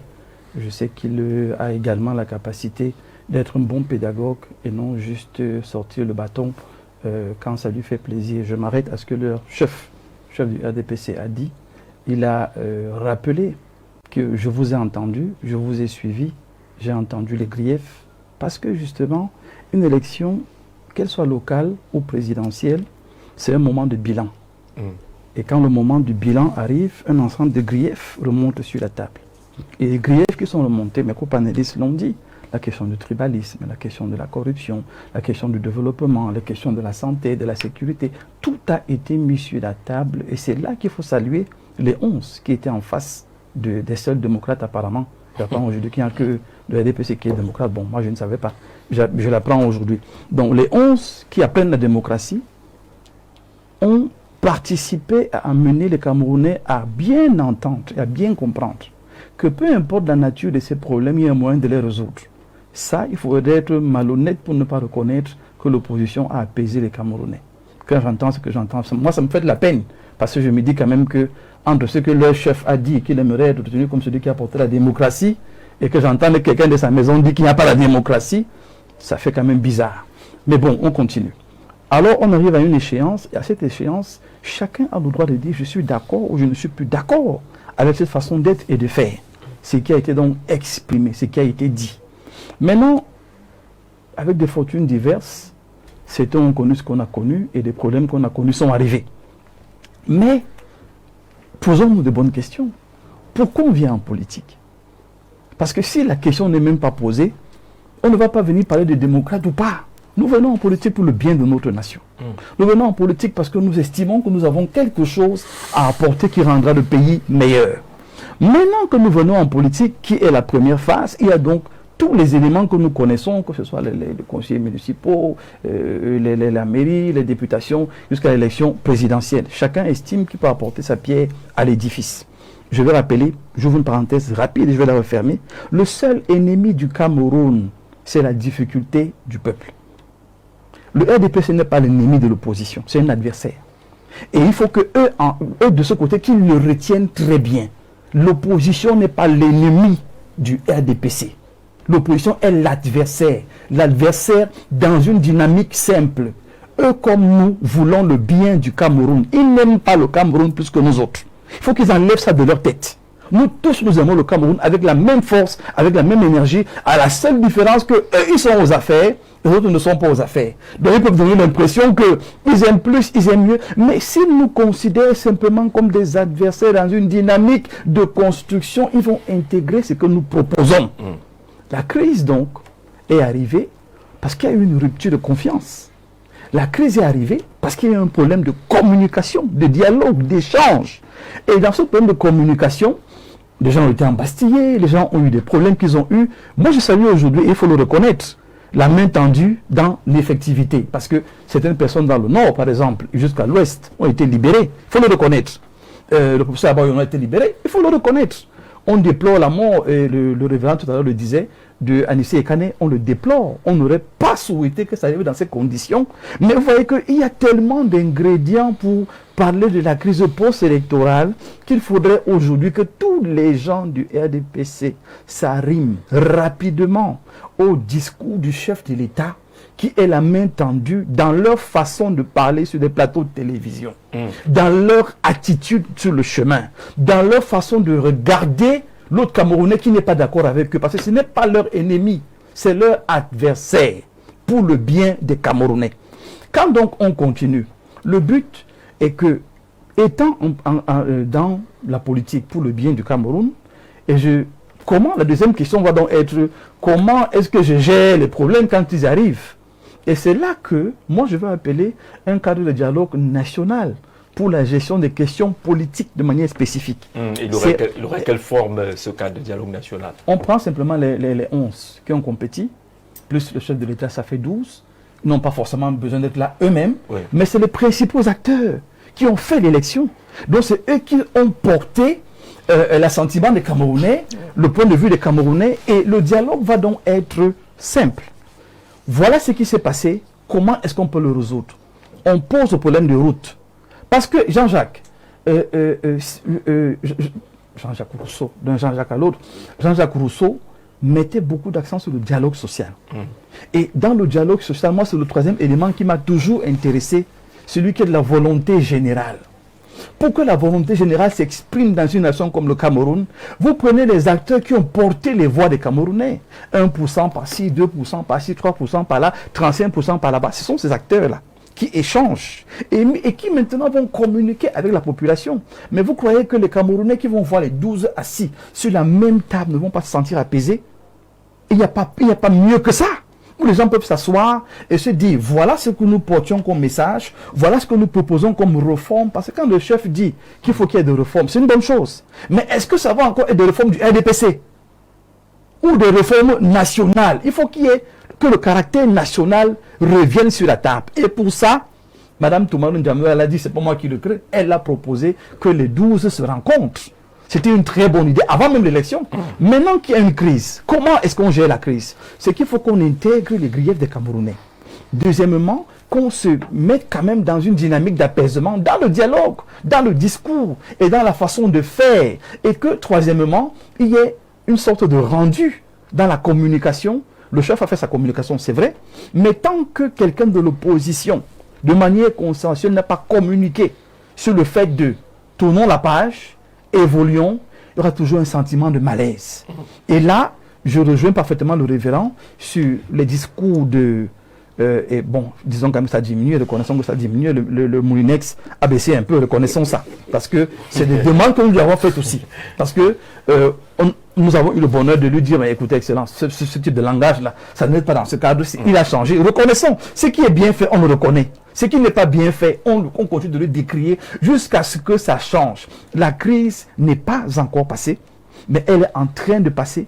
Et elle finira par passer avec des choses simples. Ce dialogue, comme mon frère a demandé, quand vous dites à tous les Camerounais, comment vous pensez qu'on peut organiser le Cameroun? Le simple fait que quelqu'un écrive sur un papier et qu'il ait mis son nom, et qu'il ait mis son point de vue, et qu'il jette même dans la cour du chef Jean-Jacques, ça a une portée symbolique, mais qui est puissante pour amener la paix au Cameroun. Quand on parle de remaniement, gouvernement, machin, c'est une bonne chose, mais pour moi, la priorité est à une gouvernance, mais d'attaque. Une gouvernance qui adresse les problèmes de manière réelle. Parce que nous ne sommes pas dans une affaire d'hommes. Tous ces ministres que vous voyez là, c'est des agrégés, c'est des professeurs, c'est des docteurs, c'est des experts. Mais parfois, c'est la gouvernance qui n'a pas la capacité de leur donner les mains libres pour pouvoir travailler. Nous voulons que ces gens aient des mains libres. D'accord. Et je sors donc en disant que la presse doit jouer un rôle fondamental. Communiquer pour apaiser. Communiquer pour amener les Camerounais à pouvoir se retrouver et à se parler de manière responsable. I have a dream, et je sors par là. Que je puisse retourner à Bamenda sans m'inquiéter. Que je puisse aller à Boya sans m'inquiéter. Et vice-versa. C'est possible. Alors, on est donc, lorsqu'on écoute les uns les autres, docteur Zanga, au-delà du fair play démocratique, au-delà de qui a gagné, qui a perdu, ce qu'on traverse aujourd'hui au Cameroun. Oui, c'est un peu ça les limites aussi là, de la démocratie occidentale. Ça signifie que je rejoins d'abord le docteur Mbok pour dire qu'en politique, on n'est pas ennemi, on est adversaire. On a tous à cœur le développement du Cameroun, mais nous avons des visions différentes. Et on peut également ne pas être éternellement adversaire. Justement. On peut avoir des points de convergence. On peut avoir des points de convergence parce que l'idéologie, justement, n'est pas un obstacle insurmontable. Quand on parle donc de crise post-électorale, on parle là de trois éléments. On parle d'une crise de la légitimité, parce que certains acteurs ne reconnaissent pas une légitimité à celui qui gagne l'élection. Dans ce contexte, qu'est-ce qu'il faut faire? Puisque nous prenons l'apaisement, celui qui gagne doit intégrer le leadership d'équipe. Parce que ceux qui ont perdu ne doivent pas perdre totalement et ceux qui gagnent ne doivent pas gagner totalement. C'est pourquoi nous éliminons la rhétorique de l'arrogance, la rhétorique du dénigrement de l'adversaire au motif qu'il ne soit pas sorti victorieux d'une compétition électorale. Et également, dans la machine qui organise le processus électoral, à savoir les institutions lois. Nous avons le code électoral, les institutions organes et les CAM dans sa formule actuelle et le Conseil constitutionnel. Il faut davantage apporter des garanties d'indépendance et d'impartialité de ces deux institutions, ce qui peut être source de tension. Pourquoi on arrive à des autoproclamations de victoire par certains candidats, c'est justement la crise de confiance qui existe entre ces candidats qui participent au jeu et les organes en charge de l'organisation du jeu qui se doivent de rester neutres et impartials. Il faut donc faire le diagnostic général pour celui-là qui gagne, qui est sorti victorieux, à savoir le chef d'État Paul Biya. Dans son discours, il annonce déjà des couleurs en prônant l'apaisement, en tendant la main à ses adversaires. Je crois que c'est cette attitude qui doit gouverner l'ensemble de ses lieutenants, je veux dire les membres de son gouvernement et les acteurs et les responsables de sa formation politique. Comprendre que le Cameroun, le chef de l'État a tendu la main à l'opposition. Donc il faut de nouveaux comportements pour le septennat qui commence. Il faut permettre dans la gestion de l'État, de l'espace politique, permettre aux formations politiques de l'opposition de se mobiliser. Nous sommes à la veille des échéances telles que les locales, législatives et municipales. C'est le temps pour les partis politiques de faire le point, déjà de faire le point de la présidentielle. Certaines formations politiques, certains leaders ont conduit leur formation à des défaites cuisantes. Il faut pouvoir faire le point, se remobiliser. Et cela demande qu'on leur accorde donc justement cette capacité de se mouvoir en évitant des interdictions systématiques de meetings et autres. Comment une formation politique va vendre son idéologie? Comment elle va mettre sur pied, comment elle va exercer sa fonction tribunicienne, sa fonction même de socialisation politique? Nous avons des militants qui marchaient, qui ne savent pas faire la différence entre le rôle du Conseil constitutionnel et les CAM et autres, mais ils sont quand même allés à la marche pour des casses et dire que X a gagné, X a perdu. Il faut donc éduquer politiquement ce peuple. Et les cadres d'éducation politique, c'est justement les rencontres entre ces potentiels militants et les formations politiques. Donc, les autorités administratives doivent comprendre que un parti politique, ce n'est pas uniquement une autorisation délivrée par le MINAT, c'est aussi les activités qu'il faut mener. Premier élément. Deuxième élément, quand le président de la République gagne les élections, il faut quand même mettre sur pied un gouvernement dans lequel on reconnaît toutes les sensibilités. Monsieur Mbok est là, il a conduit la campagne de communication du deuxième à l'élection présidentielle. Il a tout le potentiel lui permettant d'avoir un straponteur ou alors... Écoutez, il a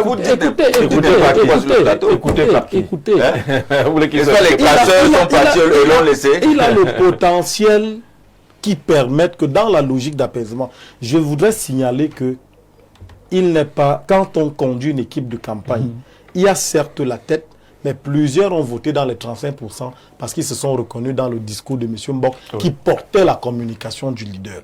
Il arrive même que le leader soit impopulaire, mais qu'il ait autour de lui une équipe qui suscite l'adhésion. On ne peut pas mettre au crédit et à l'actif du seul leader d'une équipe une performance électorale. La preuve, vous pouvez être populaire, mais perdre parce que votre équipe de communication n'aura pas fait le job. Donc, détacher le leader, oublier le leader qui est hors du pays et considérer qu'il a des lieutenants qui sont sur place et qui ont eu le courage de rompre avec un discours de casse, avec un discours de violence, mais plutôt un discours d'ouverture là, on a évolué sur ce qui peut causer des frustrations, de l'indignation. Sa Majesté n'était pas très d'accord avec le fait que les gens contestent, par exemple, les institutions qui sont là pour gérer les élections, mais vous êtes allé un peu plus loin, le cadre de, je veux dire, d'épanouissement des leaders politiques, des formations politiques. Le problème ne commence pas seulement à l'élection. Il y a la vie des partis politiques qui est totalement perturbée. Oui, Jean-Jacques Zé. En réalité, tant qu'on n'aura pas justement compris dans le camp d'en face, et je rejoins ici mes deux prédécesseurs, que l'opposition, les partis d'opposition ne sont pas des ennemis du parti au pouvoir. Nous ne sommes pas ennemis, nous avons juste à cœur le bien-être des Camerounais. Donc, tant qu'on n'aura donc pas compris cela et intégré cela, pour comprendre que lorsque les partis politiques d'opposition veulent se mouvoir sur la scène politique nationale, c'est justement à l'effet de mieux encadrer les Camerounais. Parce que si vous n'avez pas des Camerounais encadrés, mieux éduqués, vous avez en réalité des citoyens qui ne peuvent pas porter le développement, qui ne peuvent pas apporter une plus-value dans l'édification, dans la construction de la nation et dans la pérennisation même des acquis l'instrumentalisation démocratiques et qui sont beaucoup plus aptes justement à l'instrumentalisation. Ils sont beaucoup plus aptes à cela. Donc, le parti au pouvoir devrait donc comprendre qu'il gagnerait en réalité à laisser l'opposition se mouvoir sur la scène nationale. Je ne pense pas qu'il y ait un leader d'opposition qui, en créant son parti, a mis comme slogan « Nous, on va tout casser ». Je ne pense pas. Voilà. Je ne pense pas. d'abord. Nous avons à cœur, la construction de ce pays. Et il faut donc qu'on laisse ces leaders d'opposition pouvoir faire leur travail. C'est là où commence la crise de confiance. Et c'est justement où commence la crise de confiance, comme vous le dites. Parce que, voyez-vous, dès qu'il y a certains partis politiques ici, dès qu'ils émettent un communiqué d'une réunion politique ou d'un meeting, systématiquement, je vous dis, c'est interdit, systématiquement. Pourtant, nous voyons le RDPC se mouvoir à longueur de journée, sur l'ensemble du territoire national. Et puis, ils viendront dire qu'ils sont le plus grand parti avec ce genre de mentalité. C'est cette arrogance, n'est-ce pas, institutionnelle, cette arrogance dans le discours qui peut créer, qui crée même des frustrations au niveau des populations. Parce qu'il ne faut pas simplement voir les leaders d'opinion, les leaders politiques que nous sommes. Il faut également voir ici le peuple camerounais qui, lui, se sent frustré parce qu'on ne le laisse pas justement agir, donner son mot dans l'édification du pays. Parce que, voyez-vous, dès qu'un citoyen rejoint un parti politique d'opposition, il est directement fiché. Si vous travaillez dans la fonction publique, dès que vous rejoignez un parti politique d'opposition, on commence à vous taxer d'antidémocrate, justement, d'antidémocrate. On vous dit comment vous ne voulez pas que le pays se développe et comment vous rejoignez le mauvais côté de l'histoire. Le mauvais côté de l'histoire. Tout à l'heure, le docteur Mbok disait que il y a un certain ministre qui aurait apaisé son discours. Mais on a plutôt suivi dans une interview qu'il a donnée récemment où il disait que Anissé Ekane, de regretter mémoire, s'il avait l'occasion de finir avec lui, il l'aurait fait. Il faut comprendre ici non, que... c'est votre interprétation. C'est votre interprétation. Peut-être que cette partie-là nous a échappé sous cette forme-là. Bon, pas sous cette forme. Pas sous cette forme. Il y a des choses qu'on peut critiquer dans cette sortie-là, mais je crois pas sous cette forme. Pas sous cette forme. Mais toujours est-il que son âme repose en paix. Mais toujours est-il que il a dit, si je me trompe, que Anissé Ekane n'était pas pour lui un martyr. Pourtant, il est décédé. Il est mort dans des conditions inhumaines. Bon, là n'est pas le débat. Là n'est pas le débat. Mais ce que je veux ici faire comprendre, c'est que ceux qui nous gouvernent doivent avoir l'humilité, surtout quand vous gagnez avec 53%, doivent avoir l'humilité de reconnaître que notre discours, le discours que nous tenions il y a de cela 10, 15, 20 ans, ce discours ne passe plus. Il faut donc adapter ce discours en fonction des nouvelles réalités sur le terrain. Et les Camerounais, à l'occasion de l'élection présidentielle du 12 octobre, ont largement fait comprendre au président Paul Biya qu'il n'était plus d'accord avec cette manière de gérer le pays. Parce que tout va à lambeaux, tout va à volant. Imaginez un peu, tout à l'heure on parlait des péages. Les péages ne sont pas livrés, les routes sont mauvaises, il n'y a pas d'énergie, il n'y a pas d'eau, tout est en lambeaux dans ce pays. Et les Camerounais donc ont fait comprendre au président de la République qu'il était temps qu'il comprenne. Parce qu'à un moment donné même, je suis certain que les Camerounais auraient souhaité l'enlever lui. Mais comme cela n'est pas fait et qu'il a gagné avec 53%, qu'il comprenne. Et dans un pays beaucoup plus sérieux et beaucoup plus démocrate, comme vous dites que c'est l'opposition qui n'est pas démocrate, mais dans un pays beaucoup plus démocrate, lorsqu'un chef de l'État, lorsqu'un candidat remporte l'élection avec 53%, le gouvernement qui suit est un gouvernement d'union nationale. En principe, c'est un gouvernement d'union nationale. Oh. Pour permettre à ce que il y ait que toutes les sensibilités. Vous avez vu ça où? Permettez que toutes les sensibilités puissent se reconnaître dans ce gouvernement. Et donc, si le chef de l'État, qui a tendu la main à l'opposition, lui qui a tendu la main et qui aime toujours se faire appeler le mendiant de la paix, s'il est véritablement le mendiant de la paix, qu'il prenne en compte les griefs posés par le peuple camerounais. D'accord. On a entendu beaucoup de propositions, le dialogue, ainsi de suite. Mais doit-on dialoguer aujourd'hui alors qu'on a, par exemple, des gens qui sont encore détenus? Vous avez le second élection présidentielle qui est hors du pays. Du pays. Est-ce que les préalables ne pourraient pas être justement dans le cas de cette main tendue du président, de cet appel à l'union sacrée, de commencer par élargir certains qui sont arrêtés aujourd'hui? Bon, c'est autant de méthodes, de procédures que celui qui a le pouvoir peut mettre en place.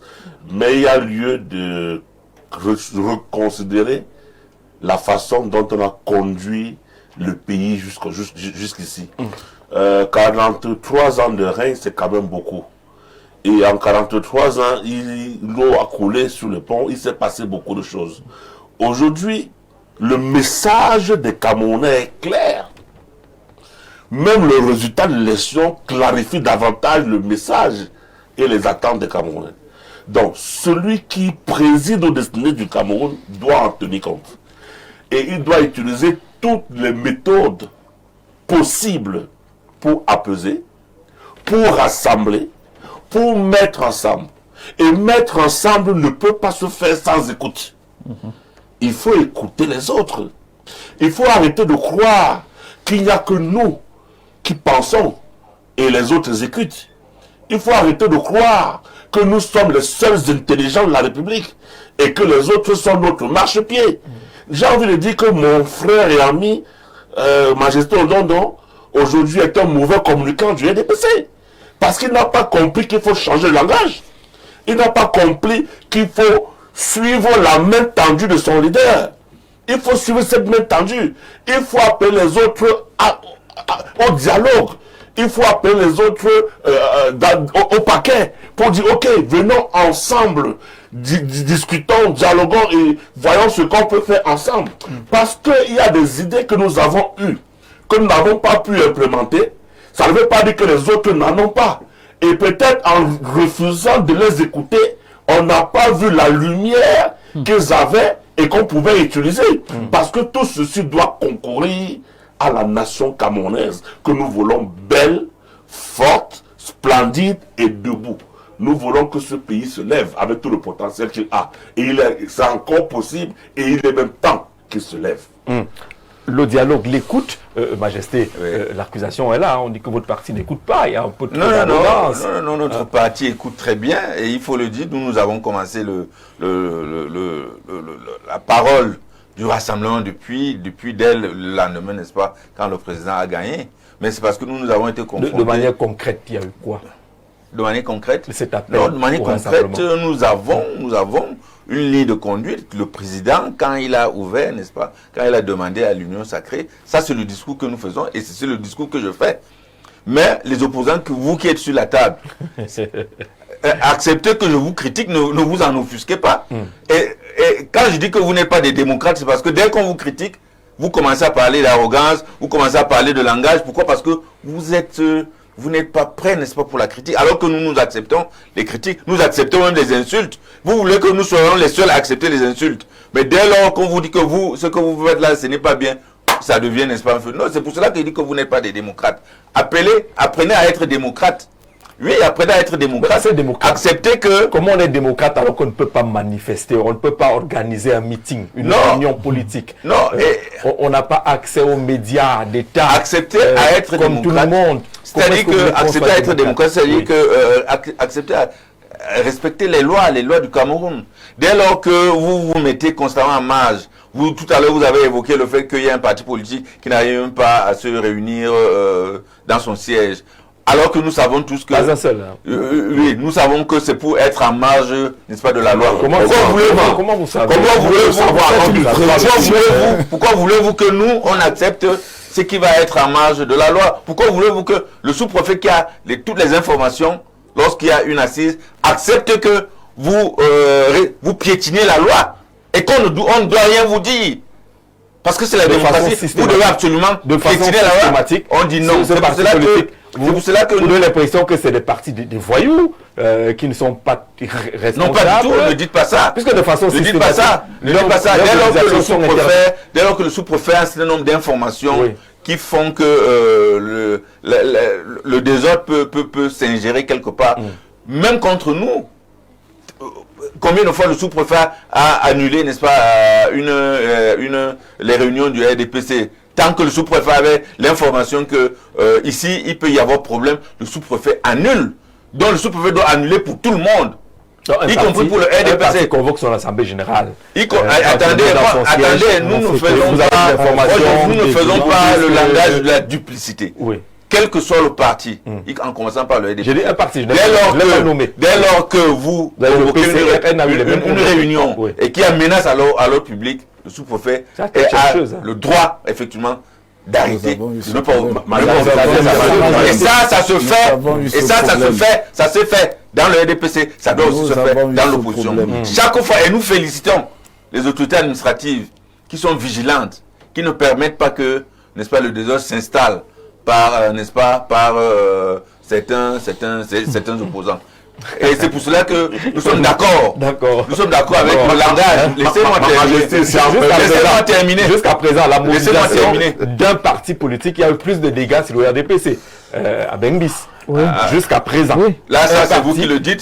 Non, c'est une mobilisation du RDPC. Quand il y a des ordres, voici une marche après la activité, une marche après les élections présidentielles qui débouche sur une dizaine de morts. Vous savez que ce que vous dites n'est pas vrai. Acceptez la critique. Ne soyez pas offusqués, comme nous acceptons également lorsque vous faites des critiques. Chaque fois que vous êtes critiqué, ne croyez pas que ce soit l'arrogance ou quoi que ce soit. D'accord. Parce que, et c'est vous qui êtes des relais, n'est-ce pas, des relais, parce que vous êtes prêts, n'est-ce pas, à intimider les gens de ne pas dire ce qu'ils pensent. Or, c'est ce qui s'est passé tous ces derniers temps, c'est avec vous. Moi, je crois que dans une démocratie, il faut que tout le monde soit démocrate. Tout le monde doit accepter d'avoir les lois qui nous gouvernent. C'est accepter. C'est-à-dire que les lois qui demandent à ce que si on veut manifester, on n'est même pas sous le régime d'autorisation, on est sous le régime de la déclaration. Si on veut faire le désordre. Exactement. Accepter les lois qui nous gouvernent, ça veut dire qu'accepter que si vous voulez manifester et que vous voulez faire le désordre, on vous arrête. Vous voulez faire le désordre. Oui, on vous arrête. Si vous voulez manifester et que vous ne voulez pas, vous voulez piétiner les lois, on vous arrête. Qui que vous soyez. Nous, on ne fait pas, on ne lambine pas, on ne fait pas dans la duplicité. C'est comme ça qu'un pays, les lois sont faites, de manière impersonnelle. Et tout le monde doit respecter, n'est-ce pas, ces lois. D'accord. Que vous, les opposants, respectez dans les lois. C'est ça. Je vous mets, vous, Jean-Jacques dedans, que vous, ne respectez pas les lois. Tant que vous ne respectez pas les lois, nous ne serons pas d'accord. D'accord, moi, je souhaite dire quelque chose. J'ai l'impression que Majesté n'est vraiment pas avec nous ce soir. Parce qu'il n'est pas en train de comprendre ce que nous disons. Nous ne sommes pas en temps normal au Cameroun. Nous parlons de résolution de crise. Oui. Et quand on parle de résolution de crise, il y a des préalables. Il y a une attitude, il y a une façon de faire pour résoudre un problème ponctuel. Mais croyez-moi, qui de l'opposition va être surpris de ce que vous dites et faites au quotidien? Ça ne nous surprend pas, on n'est pas là-bas. Ça vraiment, ça ne fait peur à personne. On sait que vous êtes comme ça. Parfois, c'est même le manque d'arguments qui amène les gens à prendre de la hauteur, jouer les condescendants, mais ils n'ont pas d'arguments. Ce n'est pas de ça que nous parlons ce soir. Nous parlons de la résolution d'une crise. Et nous vous disons très humblement, ce n'est qu'un conseil. Vous pouvez continuer à faire ce que vous faites. La crise est où? Bon, il n'y a pas de crise. Très bien. Vous voyez que vous n'êtes pas seul, mais sachez qu'il y a 47% de Camerounais qui estiment qu'ils ont besoin d'explications. Non. Qui estiment qu'ils... Non. Mais parlez pour vous. Ce que Parlez vous pour dites, vos 53. ce que vous dites, J'ai dit qu'ils vous ont voulez, besoin c'est ce que d'explications. vous faites, Et nous ce que sommes vous faites, ici en train d'apporter l'explication. Majesté, créer, n'est-ce pas, un marché. Nous espérons que vous n'êtes pas allé dire qu'il n'y a pas de crise. Je peux finir. Vous êtes en train de dire qu'il n'y a pas de crise pour cette finir. Je veux dire, c'est pas ce que vous êtes en train de dire. Je suis en train de dire qu'il n'y a pas de crise. D'accord. Que vous voulez fomenter à tout prix une Merci. crise. Je peux finir alors. Je peux finir. Allez-y, docteur. Allez-y. Je vous ai dit que je m'arrête à ce que le chef de l'État a dit. Je vous ai entendu. Je vous ai compris. J'ai entendu votre malaise, vos griefs, vos frustrations, vos peines, vos gênes. Je m'arrête à ça. Ce que quelqu'un veut nous faire croire aujourd'hui, moi, ça ne m'intéresse pas. Je veux parler aux Camerounais qui souffrent, qui ont mal, qui ont de la peine. Et leur dire que si le chef a dit qu'il a entendu, osons lui faire confiance. Mais nous ne faisons pas confiance étant à distance. Nous faisons confiance en suivant et en regardant. Je vous ai dit ici sur plusieurs fois, les maires vont être surveillés, les conseillers régionaux vont être surveillés, les députés vont être surveillés, les ministres vont être surveillés, pas pour leur mettre une pression autre, mais une pression du travail et de l'activité. Suivez les derniers discours du chef de l'État. Il déplore même l'attitude de certains de ses collaborateurs. À un moment donné, il faut que le peuple se tienne avec le chef, donc, pour pouvoir résoudre ce genre de problème. Donc vraiment, nous sommes aujourd'hui dans une dynamique de résoudre la crise. Et je dis que moi particulièrement, dans la position que j'ai prise, pour amener les Camerounais à comprendre que nous devons rester républicains, c'est ça l'opposition responsable. Nous restons républicains, nous marchons dans les lois de la République. Et nous disons donc à tous les Camerounais qui se sentent mal à l'aise, embrouillés, parfois même ils estiment que leurs voix ont été volées, essayons de travailler à tourner la page. Travaillons à tourner la page. N'écoutez pas ce genre de paroles arrogantes et provocantes. Écoutez la paix que le chef de l'État a proposée et allons dans cette dynamique. On n'est pas... Justement, on est sur la question. Voilà. Et dans cette dynamique, je suis simplement en train de dire... Il y a des gens en fuite. Et je sors par là. Dans cette dynamique, je dis que moi, j'ai beaucoup d'audace à un moment donné quand je pense aux jeunes, comme Dr Zanga disait, que j'ai fait venir dans le parti en leur rassurant que vous allez avoir soit les postes de conseiller municipal, mairie ou députation. En tout cas, vous allez être candidat. Et on va tout faire pour vous accompagner dans cette dynamique. J'ai beaucoup de peine quand je vois que certains sont en difficulté et embastillés. Et j'ai donc osé écrire pour demander que ces gens-là soient libérés. Et je vous dis que je reconnais la moindre libération, même une seule libération pour nous est extrêmement importante. La main tendue du chef de l'État est effective parce que les gens sont en train d'être libérés. Nous souhaitons simplement que ça aille plus vite, plus rapidement. Et puis de l'autre côté, que entre celui qui est sorti et qu'on essaie de ramener ou alors de trouver un moment de dialogue et tout, ça ne relève que du chef de l'État et de ses collaborateurs. Nous n'avons rien à dire à cette échelle de gestion de la société. Mais nous ne pouvons que souhaiter que les choses se passent autrement parce que nous ne sommes pas ennemis. Nous sommes adversaires pour une dynamique simple. Donc aujourd'hui, Jean-Jacques, il faut que les gens continuent d'être libérés. Il faudrait que ceux qui ont eu de mauvaises intentions avérées, évidentes, qu'il y ait une communication claire là-dessus, éléments à l'appui, pour qu'on n'ait pas l'impression que c'était des arrestations à tête chercheuse. Parce que s'il n'y a pas une communication claire sur X ou sur Y, là, les gens sont libres de commencer à se dire, mais est-ce qu'il n'y a pas un coup? Est-ce qu'il n'y a pas un projet? Nous ne voulons plus que les choses restent floues, confuses et même tendues. Et c'est possible que les choses changent. C'est pour ça que je dis que tous les acteurs sont importants. Société civile, la presse, les intellectuels, les hommes politiques, et tout le monde, les chefs traditionnels, tout le monde, les religieux même, tout le monde aujourd'hui est invité, chacun dans son rayon d'action, à tenir un discours qui va rencontrer une volonté politique réelle. Parce que ça ne sert à rien de dire à nos gens autour de nous que soyez calmes, apaisez-vous, soyez tranquilles. Parce que effectivement, des gens ont perdu des biens dans ces cas. Les gens ont perdu des vies. Venez dire aujourd'hui qu'il n'y a rien, je trouve quand même que c'est un peu violent. Bonsoir Jean-Jacques. Demandez à Sa Majesté comment il fait pour gérer les tendances politiques dans sa chefferie. J'imagine qu'il y a tous les 11 partis d'opposition dans sa Non, pas du tout. Ils ne sont pas démocrates. De chefferie, c'est Collins des Manas, qui pose une question fondamentale. Le communicant du RDPC n'est pas honnête. Hein. C'est son parti qui ne respecte pas la loi. Ça fait combien de temps vous n'avez pas tenu de congrès? La loi des finances est arrivée au Parlement dans le temps prévu par la loi. Que dire des DG éternels, etc. C'est Monsieur Jean depuis à Bomban. On vous salue là-bas. Yo, bon, ferme, je ne sais pas trop, c'est le patois ou bien c'est quoi? Le plus 241, je ne sais pas ce que dit yo là. Cette fois, il commence par yo. Bonsoir à tout le panel. Ceux qui attendent le nouveau gouvernement là, vous attendrez longtemps. Vous semblez ignorer que le président n'aime pas qu'on lui mette la pression. Quelqu'un nous a parlé des silences du président. Ça vous dit rien. Bilim, depuis Mbalmayo, on vous salue là-bas à Vimli. Mbalmayo, 240, dit quoi?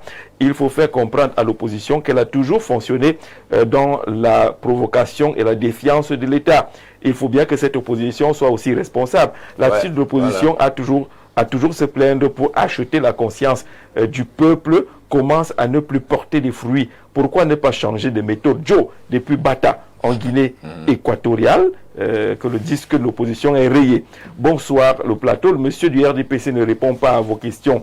Il est dans la défensive, le déni et les contre-vérités. Okay. C'est quoi cette affaire de communicants triés sur le volet? Toujours des... Bon, je ne sais pas trop, hein, je ne sais pas si ils sont... On avait hier, M. Feu-Dieu, il n'est pas bêtis, hein, Boulou, si vous voulez entrer dans ce cadre-là. Pour venir sur les plateaux, dire... non, on n'est pas là, Cheval depuis Douala, ce n'est pas ce qui compte. Écoute ce qu'ils sont en train de dire. Bonsoir, le riche plateau. Je suis Calixte de Fougerolles. Le RDPC n'est pas un parti politique démocrate. Les gens sont enfermés, muselés. 90, c'était John Frunzi, 2018, Maurice Kamto, 2025, Issa Tiroma. C'est vous le problème. Un jour viendra, vous serez dans l'opposition, côté-là, que le RDPC évite d'envoyer certains communicants. C'est leur choix. C'est l'un de nos fidèles depuis Marois qui dit que le RDPC a ses choix, des communicants, on n'a rien à dire. Bon, Jean-Jacques, c'est ce discours qui fâche. Dites aux représentants du RDPC qu'ils sachent que ce ne sera plus comme avant. Zibil et Yaoundé. Vous ne voyez pas que ce monsieur du RDPC n'est pas serein. Il sait que les jours à venir seront très compliqués pour son parti. Ah, il y a les élections qui arrivent, les municipales législatives. Pourquoi vient-on en politique chez nous? En Afrique et particulièrement au 237, l'on s'engage en politique pour garantir ou préserver son ascension sociale ou économique, personnelle et des siens. Nullement comme l'a prétendu Dr Mbok que c'est pour construire notre pays, Zambo de Yaoundé. Il faut arrêter avec cette imposture qui voudrait que le vainqueur à une majorité absolue se plie à un gouvernement de coalition. Tendre la main ne saurait signifier élargir les auteurs des troubles et violences, encore moins associer les perdants à la gouvernance que leur projet politique a pourtant critiqué au long de la campagne Zambo de Yaoundé. Et que tendre la main ne veut pas dire que vous prendre mettre dedans, élargir ceux qu'ils considèrent comme les auteurs des troubles et des violences, et que celui qui a la majorité, Patrick, n'est pas obligé de venir. C'est vous qui souhaitez qu'avec ces 53%, vous négligez cela et que ça montre qu'il devrait tendre la main et appeler tout le monde. Oui, comme j'étais en train de dire tantôt, Jean-Jacques, c'est que lorsque nous sommes dans une... justement dans des crises post-électorales et qu'on souhaite apaiser, et qu'on souhaite un climat d'apaisement, ce qu'il y a lieu de faire, c'est justement qu'au sortir de l'élection, qu'on appelle les différents protagonistes, notamment peut-être le deuxième, celui qui est sorti deuxième après nous, qu'on l'appelle et qu'on lui dise que asseyons-nous, essayons de trouver un consensus. Est-ce que je ne peux pas te donner, est-ce que je ne peux pas te donner tel ou tel ministère pour justement montrer que au-delà d'être adversaires politiques, nous sommes tous des frères et que nous avons un même idéal. Et cet idéal, c'est la construction de la République du Cameroun, c'est le développement de l'État camerounais. Nous ne sommes pas là parce que le président Biya a gagné avec la majorité absolue qu'il doit impérativement gouverner seul. Vous pouvez gagner et puis appeler les militants d'un parti d'opposition pour venir parce qu'ils ont peut-être l'expertise. Peut-être d'une vision des projets. Porteurs de projets. Et ils ont généralement l'expertise.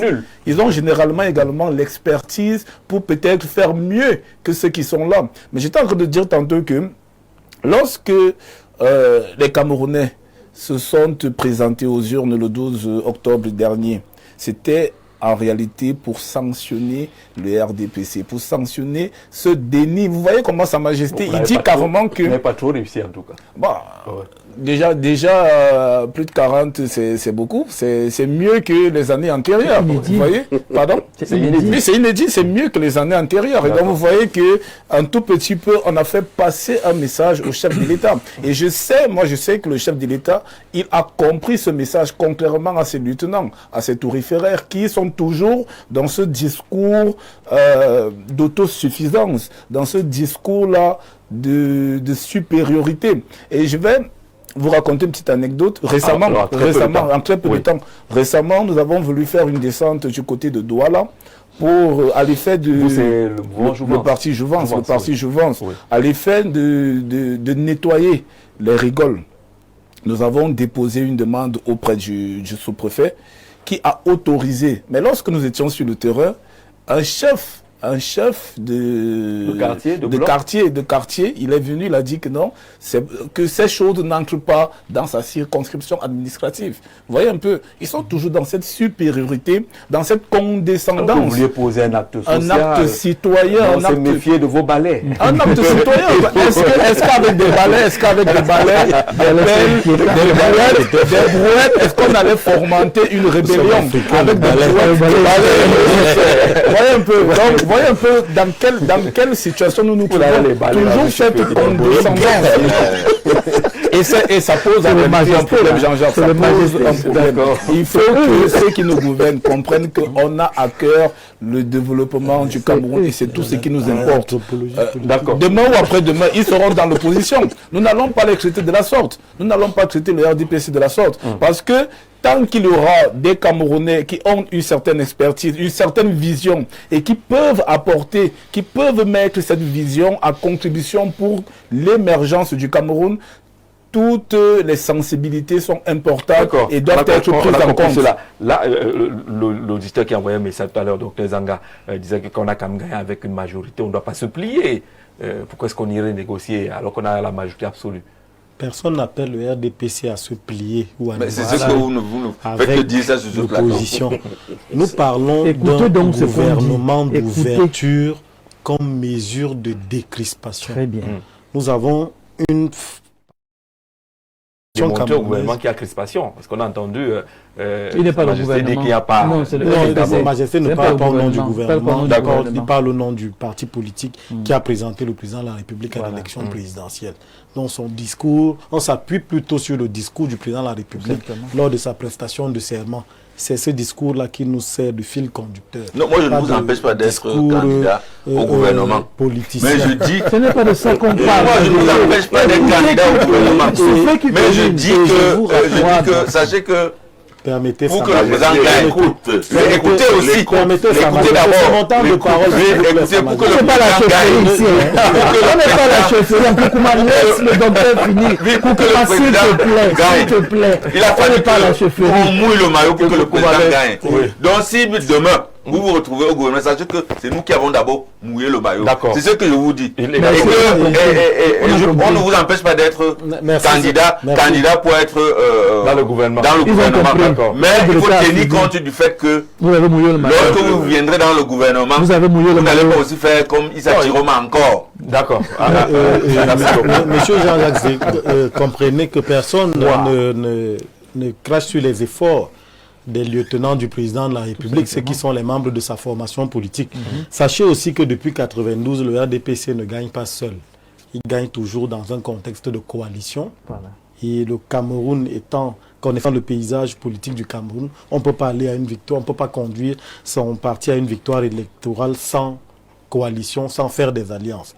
il faut aussi que dans le cadre de la redistribution des cartes, que Sa Majesté intègre ses alliances, qu'il fasse montre de beaucoup d'humilité. C'est d'ailleurs pour la raison pour laquelle le président aime souvent parler de gouvernement d'ouverture et non de coalition. Parce que le gouvernement de coalition vient au terme d'une crise. Une crise alors véritablement déclarée, pas une crise post-électorale. Il y a des pays qui sont dans des crises sécuritaires, plongés dans des crises où il faut négocier avec des groupes de rebelles et autres, dans des mesures de décrispation également, on ouvre. Mais le président de la République, soucieux d'atteindre des objectifs qu'il s'est définis, parce que c'est lui qui définit la politique générale de la nation. Et la politique générale de la nation se décline en politique publique. Et dans l'atteinte des objectifs, le casting peut se faire avec des adversaires politiques qui ont de l'expertise. On ne demande pas... Le poste ministériel ne doit pas être perçu comme une récompense, mais plutôt comme un sacerdoce. Vous êtes choisi pour jouer un rôle. Et si vous en avez les capacités, vous serez utile, pas à votre formation politique, mais à la République. Et justement, c'est un problème, c'est justement ce qui crée des problèmes, des tensions. Parce que certains membres de la formation politique du président voient des postes ministériels comme des récompenses au terme d'un travail abattu pendant la période électorale. Du tout. Mouiller le maillot signifie reconnaître ses efforts et être récompensé. C'est vrai, la politique est un métier. Il y a des mécanismes de rétribution qui ne se déclinent pas en termes de poste de responsabilité. Le président de la République peut récompenser, entre guillemets, ses camarades ou lieutenants de campagne autrement. Mais ici, il s'agit d'un travail de pilotage des politiques publiques qui se devront d'être au terme du mandat évaluées. C'est la raison pour laquelle, parmi les griefs de la crise post-électorale, il y a des problèmes de gouvernance. Quand on parle des péages automatiques, c'est des problèmes de gouvernance. C'est une expertise technique qui a échoué. Il n'y a pas de parti politique quand on parle des péages automatiques, sans faire de fixation sur ce département ministériel. Il y a des questions comme la corruption. Il y a la question de l'impunité qui est totalement détachée de la formation politique. Parce que là, c'est un travail technique. D'accord. Et le président de la République devrait, en principe, c'est une proposition qui est faite, recenser toutes les compétences dans ceux qui sont... Parce qu'il y a eu 12 propositions de développement du Cameroun. 12. Et dans les 12, on peut faire la synthèse des meilleurs et avoir une proposition, les intégrer de manière humble dans la proposition du gagnant et conduire ces politiques vers l'émergence du Cameroun. Bonsoir Gisèle, la page n'est pas tournée. Le FSNC prend juste l'élan. Roger de Ngaoundéré, il y a l'occasion de s'exprimer les élections locales qui arrivent. Bonsoir Monsieur Zé. Les militants, soi-disant communicants du RDPC sont... vraiment, il faut laisser, c'est un peu dur là, hein, on va parler. Allons-y très rapidement. Oui, mais je voulais ajouter ceci. On vient de, je ne voulais pas en parler, mais comme on en parle, on vient de terminer l'élection présidentielle. Et je le dis, comme je viens de le dire de manière spontanée. Il faut savoir qu'il y a des gens qui ont mouillé le maillot. Nous avons mouillé le maillot. Nous avons mouillé le maillot, pas pour venir vous donner ça. Avec votre langage mielleux que vous faites. Attendez, vous êtes même à la attendez, pas pour venir donner aux gens qui viennent avec le langage mielleux sur les plateaux de télévision. Après que nous, qui avons travaillé, nous avons travaillé, vous venez manger. C'est un plaidoyer. En réalité, c'est un plaidoyer. Là, vous ne répondez pas à sa question. Oui, laissez-moi en parler. Donc, c'est pour dire tout simplement que il faut que tout le monde effectivement soit... Il faut que tout le monde effectivement soit honnête. Lorsque vous avez été dans l'opposition et que vous avez perdu, maintenant, celui qui a gagné est libre de vous appeler ou de ne pas vous appeler. D'accord. Mais ne croyez pas que en disqualifiant ces lieutenants, vous allez absolument avoir une place. Non, nous disons non. Parce que nous avons travaillé pour élire Paul Biya. Et c'est Paul Biya seul que nous avons élu. Nous n'avons pas élu quelqu'un d'autre. Et il faut respecter ça. On a compris. Et comme on appelait cela normal. On appelait cela. Là, c'est dans la République normale. Dans une République. Nous sommes dans une République normale. Mais nous parlons d'une sortie de crise. Et il a évoqué les mesures de décrispation que vous semblez ignorer. Alors que prenez votre chose parce que vous avez gagné. Des règles établies. Ce n'est pas ça. La décrispation vient après l'élection municipale et l'élection législative. Ah, d'accord. Donc, il faut que les 11 se préparent à aller sereinement à l'élection législative et à l'élection municipale. Ça va permettre à beaucoup de personnes, n'est-ce pas, d'être représentées conseil beaucoup de municipal. propositions, ont été faites, y compris le combat que mènent certains pour espérer voir les jeunes, parce qu'il y a des très jeunes qui ont été arrêtés dans le cadre de cette crise-là, qui n'en savaient rien, qui se sont retrouvés embarqués, que les cas soient véritablement vus. Et que cela puisse retrouver la liberté au cas par cas. On n'a pas dit que nous sommes d'accord. D'accord, on est tous d'accord là-dessus. Belle émission pour l'avenir. Merci aux docteurs. Ils sont deux. Donc, merci à vous les docteurs. Votre Majesté est un homme. On dit qu'on n'avait pas de cœur, que vous êtes un peu trop dur. Voilà, Jean, depuis Bafia. On vous salue là-bas. Révérend, je crois qu'on a fait le tour et qu'on est d'accord que la page n'est pas tournée. L'élection est peut-être terminée, mais l'élection n'est pas finie. Oui, je pourrais peut-être sortir en demandant au chef de l'État de bien vouloir libérer tous ceux qui ont été arrêtés et qui sont encore aux arrêts aujourd'hui juste parce qu'ils ont voulu s'exprimer. Ceux qui sont sortis pour marcher, ils voulaient juste s'exprimer, ils voulaient manifester. Bon, naturellement, on ne demande pas de ne pas juger ceux qui ont cassé, mais il faut bien faire la part des choses, il faut identifier les casseurs. Mais tous ceux qui sont là pour des délits d'opinion, il faut bien pouvoir les libérer. Et les libérer également, c'est participer de l'apaisement. D'accord, mesure de décrispation. Merci, président de l'ANPC, qui dit que lui aussi il attend quelque chose. Bonsoir le panel, comme président national de l'ANPC et de Marois, attend aussi, comme allié du président Paul Biya. Amadou, il a aussi mouillé le maillot. Oui. Mais merci. C'est d'abord nous qui avons mouillé le maillot. On était tout à l'heure à la dédicace d'un livre du côté de l'ENAM, le président. Lema Kouma, c'est votre nom qui a ouvert l'émission aujourd'hui. Je ne sais pas, un pays lointain a écrit Lema Kouma. Est-ce qu'on doit seulement aller chez Lema Kouma? On laisse les problèmes politiques. J'ai dit, ah tiens, Lema Kouma, c'est lui qui règle les problèmes des organes de base. Non, on ne peut pas faire la politique si on n'est pas en santé. Il faudrait qu'on soit en santé. Même à ce niveau-là? Oui, il faudrait qu'on soit en santé physique et en santé émotionnelle pour qu'on puisse faire une politique normale.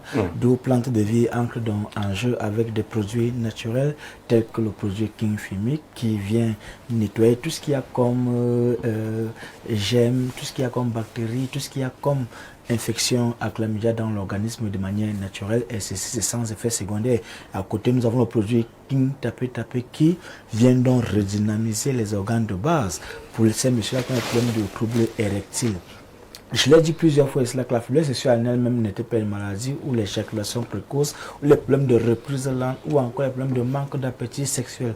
Très souvent, c'est lié aux maladies, ou bien c'est lié à l'état d'esprit, parce que nous les hommes, quand nous sommes stressés de manière permanente, forcément on aura des problèmes de troubles érectiles.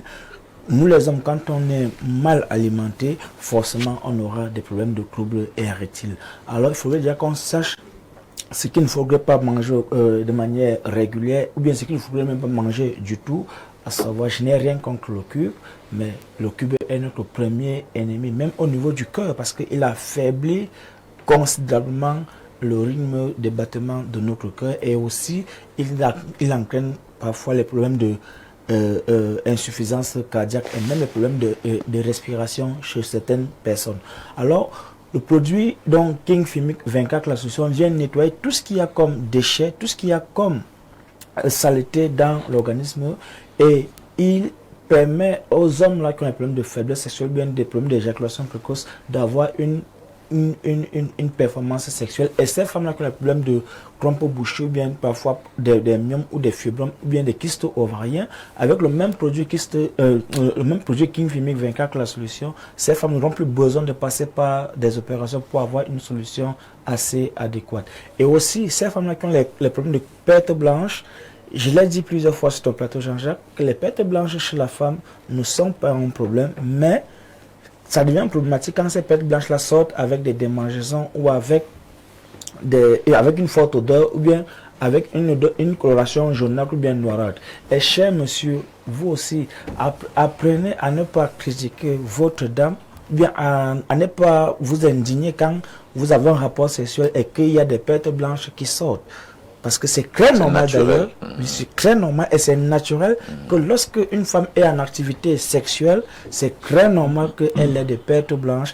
Mais ce qui n'est pas normal, c'est que ces pertes blanches-là sortent, comme je l'ai dit tantôt, que ça sorte avec des démangeaisons, ou bien avec une mauvaise odeur, ou bien avec une coloration jaunâtre, ou bien une coloration noirâtre. Donc, chers hommes, arrêtons de stigmatiser nos dons. Parce que très souvent, c'est nous qui les amenons à courir vers le gynéco, bien vers le naturopathe, bien vers le crétin pour dire que non, docteur, j'ai les pertes blanches, mon mari n'aime pas. Non, c'est naturel. Si vous ne voulez pas avoir des pertes blanches chez dame, n'entretenez donc pas des rapports sexuels. Parce qu'une femme qui est en activité sexuelle, forcément, elle aura des pertes blanches. À côté Jean-Jacques, nous avons toujours notre produit au sexe. Ce produit qui permet d'augmenter la taille et le volume de l'appareil génital pour ces messieurs qui ont un petit appareil génital de manière naturelle et si c'est sans effet secondaire. Nous avons 3 formats sur le marché. Il y a le grand format qui augmente entre 4 et 6 centimes, le moyen format qui augmente entre 2 et 4 centimes et le petit qui augmente entre 1 et 2 centimes. Dans la soirée, il y a du sourire dans ton plateau, tu vois que la politique est un peu... Voilà. Alors, chers messieurs, n'hésitez pas à venir à Plate de pour pouvoir redynamiser vos organes de base. Donc, n'hésitez pas à vous rendre à Plante de Vie pour avoir la taille selon votre convenance et redynamiser vos organes de base. Parce que il faudra plus que tant vous parlez, madame, vous dites que quand les hommes parlent, ça va aller. Non, j'en ai terminé. J'en ai terminé. Le coup d'œil du révérend, votre voisin. On vous dit merci d'être venu échanger avec nous dans le cadre de cette édition prochaine. Rendez-vous demain à 17h sur la même chaîne avec le même plaisir. Certainement, très bonne soirée à tous.